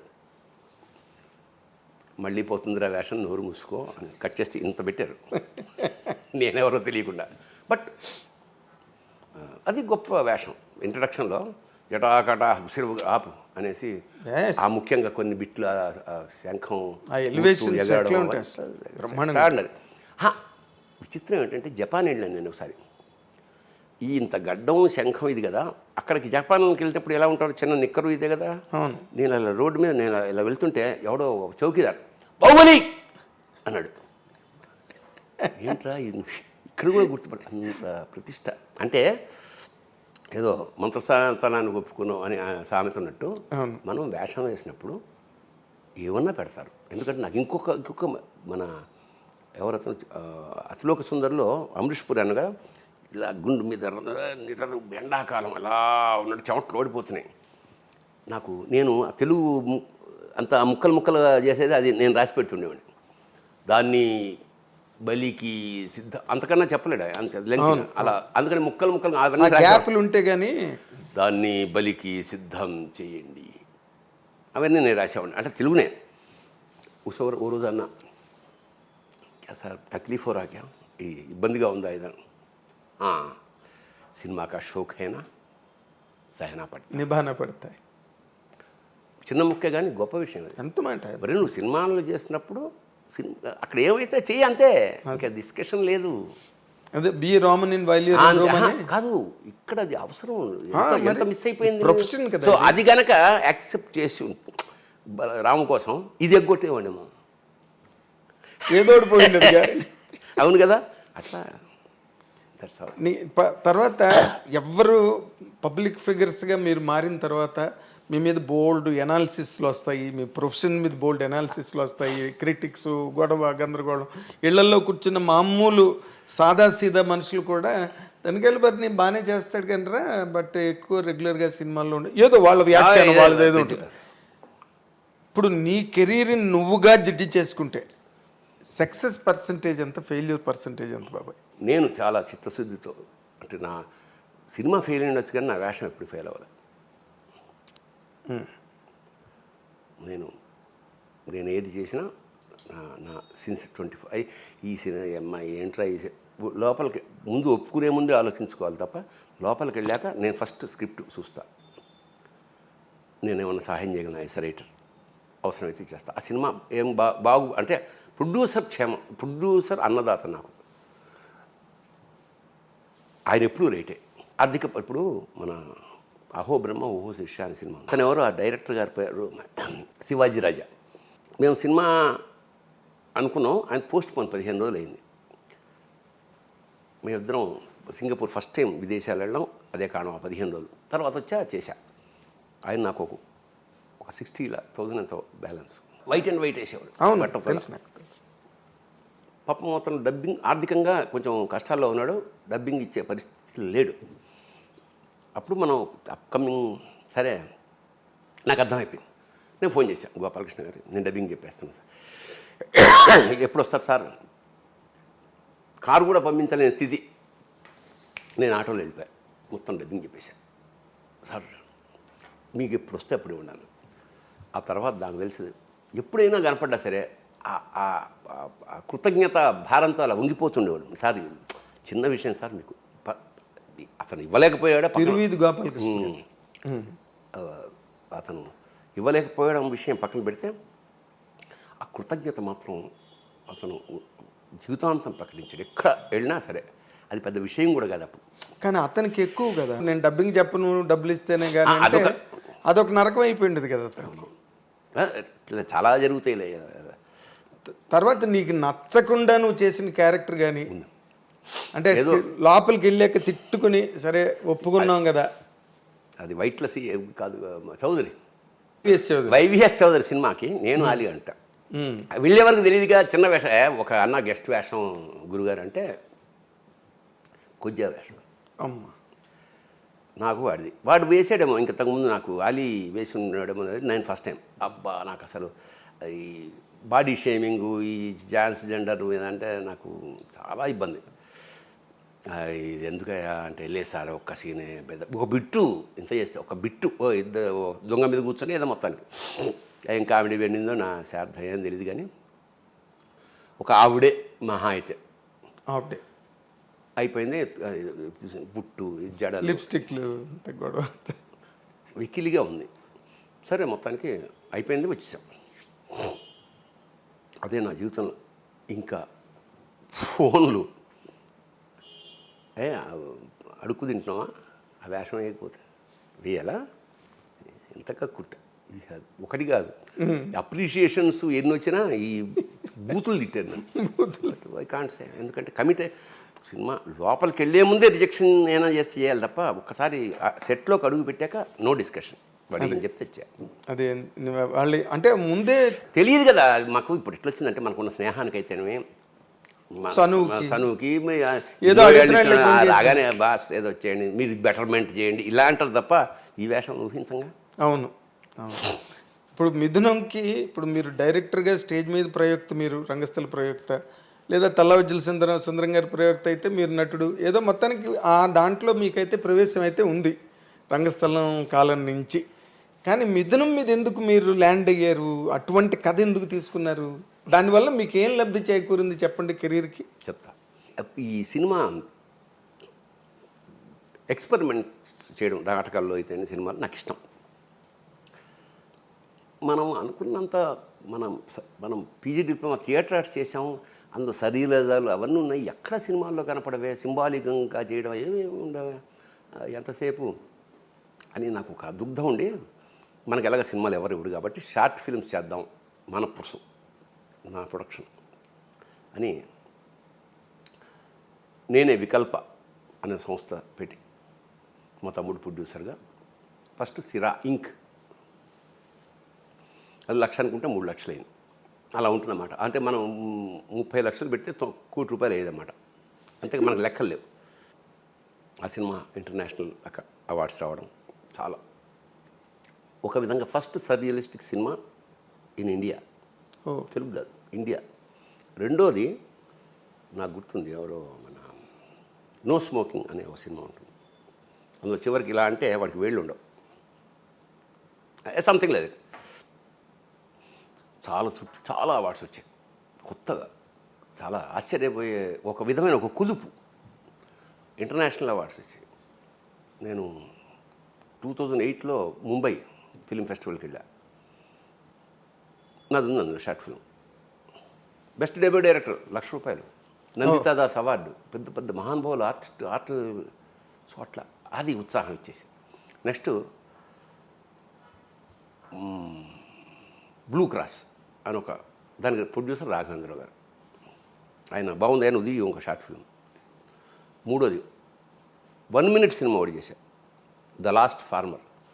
ఆ కథ ఇలా చెప్పగానే వివినాయక్ సెట్ అవునా ఇది చాలా విచిత్రంగా ఉందండి, మీరు రేపు వచ్చి కెమెరాను మొత్తం అని నేను సప్లై చేస్తాను, మీరు తీసేసుకోండి.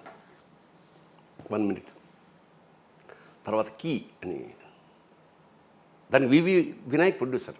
Okay, 1 minute.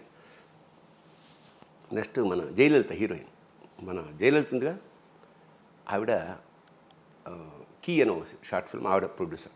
అందరూ వేరే వేరే ప్రొడ్యూసర్లతోటి ఒక 5-6 అన్ని ఇంటర్నేషనల్ అక్లైమ్డ్ షార్ట్ ఫిల్మ్స్. తృప్తి అలా షార్ట్ ఫిల్మ్స్ పెద్ద సినిమాలు రావు కదా అన్న క్రమంలో ఒక మనిషి నన్ను కలిసి, ఏమన్నా ఎప్పుడన్నా ఒక ₹1 కోటి చిన్న సినిమా బడ్జెట్ ఏమన్నా అంటే చెప్పండి నాకు అన్నాడు. నేను మిథునం ఎప్పుడో చదివా, అసలు ఇది తీస్తే అయితే ఇద్దరే ఆర్టిస్టు, ముగ్గురు ఆర్టిస్టులు యాక్చువల్గా కథలో, ఇంకో చిన్న కుర్రాడు కూడా వాడి పాయింట్ ఆఫ్ వ్యూలో కథ చెప్తారు. వాడిని కూడా తీసేసి ఊరికే సింగిల్ లైన్ ఆర్డర్ వేసుకొని ఇట్లా ఊహించా, ఇలా వేస్తే ఎలా ఉంటుంది, ప్రయోగం చేద్దాం ఏముంది, కుక్రోకో చేసాం, సిరా ఇద్దరే ఆర్టిస్టులు, నేను ఝాన్సీ. మీకు ఆ ఎక్స్పెరిమెంట్లు నీకు అలవాటు అయిపోయి ఇక నేను కొత్తగా అనిపించేది ఇద్దరితో సినిమా, కాకపోతే ఇది కమర్షియల్ సినిమా, 2 గంటల పాటు ఇద్దరు ఆర్టిస్టులు సాధ్యమా అని ఆలోచిస్తూ చూద్దాం ఊహాతోహానైతోనే పొద్దున ఫోన్ చేశా. తిరుపతిలో ఉండేవాడు ఆయన. నేను వెళ్ళాను, ఆయన వచ్చి రిసీవ్ చేసుకున్నాడు. ఆ భీమాస్లో రూమ్ బుక్ చేశాడు. భరణ్ గారు మనం ఇంటికి వెళ్ళి మంచి టిఫిన్ ఉందా చేసి వచ్చాక మీరు కట్ చెప్పండి, మనం ఓకే అని కాఫీ చెప్పాను. కాఫీ చెప్పి ఆర్డర్లో ఈ పాయింట్ చెప్పేశాను. ఆయన కళ్ళ నీళ్ళు తిరిగాయి. ఇంకా మనం ఇంటికి వెళ్ళక్కర్లేదండి, we're doing the film, proceed. అట్లా మిథునం ఎక్కడి నుంచి వెతుక్కోవడం ఆర్టిస్టులు. నేను ఒకటి మాత్రం చాలా 24/7 1 year దాన్ని పనిచేసి 24/7 పొద్దున్న లేస్తూనే బాలసుబ్రహ్మణ్యం పళ్ళు బ్రష్తో తోమాలా, పందుం పొలతో, అట్లా మొదలెట్టింది నా జీవితం. అదే నాకు అర్థమైంది ఏమిటంటే 24/7 ఎవరు పని చేసినా బట్ రాజమౌళి అవుతాడు. ఇన్విటబుల్గా కష్టపడాలి. మైకిల్ ఆంజెలోని అబ్బా ఎట్లండి హౌ కెన్ యూ డూ అంటే నాలా ఎవడు పని చేసినా మైకిల్ ఆంజెలో అవుతాడు అని చెప్పాడు. అంత కష్టపడాలి అఖండమైన ఇక మొత్తానికి. బాలు గారి మీద ఎలా అరైవ్ అయ్యారు అంటే యాక్చువల్గా దానికి మళ్ళా పూళ్ళు వేరే ఆర్టిస్టులు అనుకుని నేను చేద్దాం అనుకుని, లేదు బాలుగారు బాపు గారేమో సన్నగా వేశాడు. నాకు భోజన ప్రియుడు అంటే చూడగానే కొంచెం లావుగా ఉంటే బాగుంటుంది, కామెడీ చేయాలని ఉద్దేశంతో నేనే వెళ్ళి అడిగా బాలుగారిని, అయ్యా ఇది కథ మీరు చేస్తారా అంటే, బ్రహ్మాండంగా ఉంది కానీ నువ్వు ఆర్టిస్ట్ కదా, నువ్వే చేయొచ్చు కదా, నన్ను ఎందుకు పెడుతున్నావు అన్నాడు.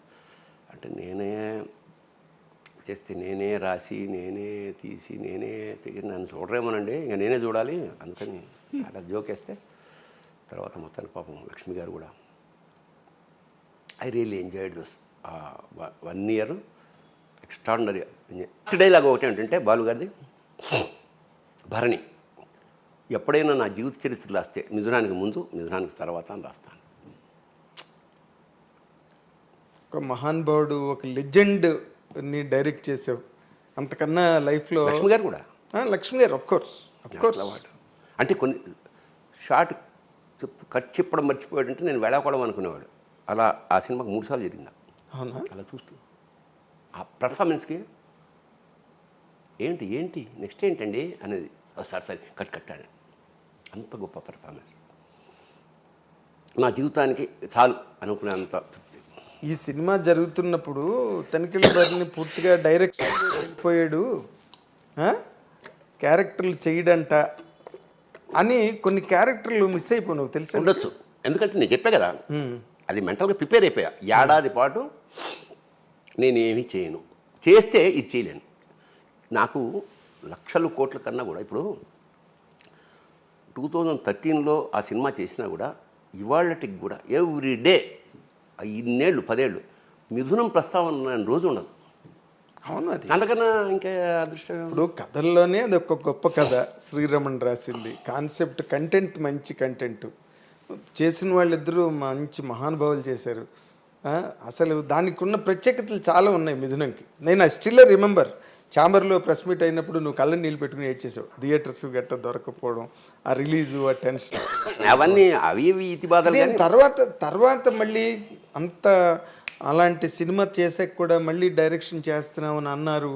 అయ్యేం లేదు, అలా మామూలుగా అంటూ ఉంటారు కదా, అది ఎలాగా దాని ఎఫెక్ట్ మళ్ళీ 1.5 year వరకు నేను ఏ సినిమాలు చేయలేదు. బట్ లక్కీగా మళ్ళీ అంత బిజీగాను ఉన్నాను. ఇప్పుడు కన్నడ చేస్తున్నాం, తెలుగు చేస్తున్నాం. నేను అప్పుడు కూడా చాలా మంది ఫీల్ అవ్వడం నాకు పర్సనల్గా తెలుసు. నేను అప్పుడు అస్సలు నో రిగ్రెట్. నీకు రిగ్రెట్ కాదు, నేను ఏంటంటే ఈయన ఒకడండి ఎందుకంటే అతనికి డైరెక్షన్ అది కేవలం చాలా మంది డైరెక్టర్లు. ఇది ఎట్లా ఉంటుందంటే, మేము సాయిబాబా సినిమా చేస్తున్నప్పుడు నాగార్జున గారు గోపాల్ రెడ్డి గారిని ఏంటి అది సినిమా తీసేవాట కదా అంటే అతను పాపం సిగ్గుపడేవాడు. ఫ్లాప్ అయింది కదా గోపాల్ రెడ్డి కెమెరామ్యాన్ సినిమా. గోపాల్ రెడ్డి గారు గొప్పగా ఆడలేదు, ఊహించినంత ఆడలేదేమో. అదే ఆటోగ్రాఫ్ అని నాకేసి తిరిగి, ఏమండి మీరు కూడా మిథునం తీస్తున్నారు, తేడా వస్తే ఇలాగే ఉంటుంది అన్నాడు. అవును, భయం వేసింది. నిజమే, కాకపోతే ఏమిటంటే ఇది ఆడిందా ఆడలేకపోయినా క్లైమ్డ్ దాదాపు 20-30 సార్లు టీవీలో వచ్చింది. వైడ్లీ ప్రపంచంలో ఎక్కడ ఏ దేశానికి వెళ్ళినా నాకు ఫస్ట్ ఇన్విటేషన్ ఏమిటంటే, సార్ మీరు ఒక్కరోజు మాతో కలిసి భోజనం చేస్తూ మిథునంలో ఒక సీన్ చూడండి చాలు. చూడు ఎంత గొప్ప విషయం ఏంటంటే, నీ రంగస్థల జీవితంలో ఒక్కొక్కరికో ఒక గార్ధబాండం ఇలాంటివన్నీ రాసి ఒక ప్రత్యేకమైన రంగస్థల రచయితగా పేరు తెచ్చుకున్నావు. ఇక్కడ ఊరికే ఏముంది, ఒక అమ్మాయి ఒక అబ్బాయిని పెట్టి ప్రేమ అని మీరు అనౌన్స్ చేసినట్టు కూడా ఉన్నారు కదా, జనార్దన్ మహర్షి ప్రేమయాత్రలకు బృందావనము, అది మళ్ళీ జరగలేదు. దాని తర్వాత మిథునం తర్వాత ఏదైనా ఇప్పుడు నీ జీవితం కూడా బాలుగారిదే కాదు, నీది కూడా మిథునం తర్వాత మిథునం ముందే లైఫ్. కానీ ఆ టైంలో మిథునం చేయడం అదేదో అసలు, ఎందుకంటే ఆ కాన్సెప్ట్ ఎవరికి తెలియదు, షార్ట్ స్టోరీ కదా. ఇప్పుడు సినిమా చూసిన తర్వాత అందరూ ఆశ్చర్యపోయారు, ఏంట్రా బాబు ఈ సినిమా, ఇద్దరి మీద సినిమా నిలబడిందంటే వాళ్ళు అన్ని 100 సినిమాలుగా ఆవిడ చేసింది, ఆయన అన్ని 100 సినిమాలకి డబ్బింగ్లు చెప్పాడు కాబట్టి వాళ్ళు నిలబెట్టగలిగారు. కానీ ఆ సినిమా ఊరికే అతను ఆనందరావా మీ ప్రొడ్యూసర్? ఆనందరావు లాస్ట్ ఇయర్ పోయారు ఆయన. అవునా? ఏళ్ళు వచ్చారు. అయ్యో, శ్రీకాకుళం. ఆయన ఇంటి పేరు మైనప్పుడు ముయిదా ఆనందరావు, ఇప్పుడు మిథునం ఆనందరావు అయిపోయారు. శ్రీకాకుళం ఏదో అయింది ఎగ్జాక్ట్లీ, పావిల వలస, అక్కడే షూటింగ్ చేసి వాళ్ళు. అవును, అక్కడేదో ఒక ఎకరంలో మొక్కలనే పెంచాం మేము, ఆ మొక్కలు అవన్నీ పెంచి. It's great experience. It's great జీవితంలో 100%. అదొక చంద్రయాన్. అంటే నువ్వు ఏది ఆ చంద్రయాన్. ఇప్పుడు గర్వపడి ఏదో వాళ్ళకి డబ్బులు కక్కుర్తిపడి సినిమా చేసాం, కాంప్రమైజ్ ఆ ఏదో. సినిమాకి నేను ₹1 తీసుకోలేదు యాజ్ అ డైరెక్టర్, అందరికి ఇప్పించాను. కానీ అంటే మరి నాకు సినిమా ఇవ్వడమే గొప్ప కదా, ప్రొడ్యూసర్ అనే ఉద్దేశంతో. అంటే బాబాయ్ నేను ఒక మాట అడుగుతాను ఊరికే మన ఆడియన్స్ ఇంట్రెస్ట్ కోసం, నువ్వు ఏడాది పాటు నువ్వు సినిమాలు చేయలే, దాని తర్వాత 1.5 సినిమాలు లేవు, ఈ సినిమాలకు డబ్బులు తీసుకోలేదు, మరి ఎలా బాబు? అదే కదా దాని పేరే పిచ్చి అంటే, దాని పేరు కదా వ్యసనం అంటే, అదే కదా ఇష్టం, ప్యాషన్. ఏముందిలే చాలు, దీనికి లిమిట్ ఏముంది? దానికి లిమిట్ ఏదిలే. బట్ అది నాకు ఇచ్చిన కిక్కు, అది ఇచ్చిన తృప్తి 100 కోట్లు సంపాదించిన రాదుగా. అవును, మనం అసలు మిథునం తలుచుకుంటేనే పులకరింత వస్తుంది. ఇక మరి యూఆర్ అప్రిషియేటెడ్ సో వైడ్లీ.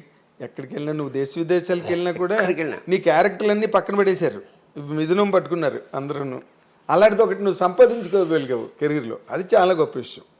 ఎందుకంటే సాహిత్యంలో నువ్వు రాసిన మొట్టమొదటి కొక్రోకో, గార్ధబాండం, ఈ 2 తర్వాత మళ్ళీ ఆటగదరా శివ, శభాష్ శంకర, అవి ఎలాగైతే రచనకి వరకో, ఇది సినిమా వెండితెర రూపానికో రంగుల తెర రూపానికో మిథునం. అలాగా ధన్యుడివి, నీ జీవితాన్ని ధన్యం చేసుకున్నావు.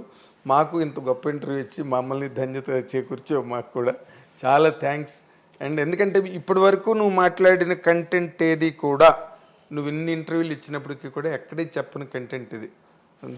దానికి మా ఐ డ్రీమ్ తరఫున నీకు మేము కృతజ్ఞతలు తెలియజేస్తున్నాం. Thank you very much.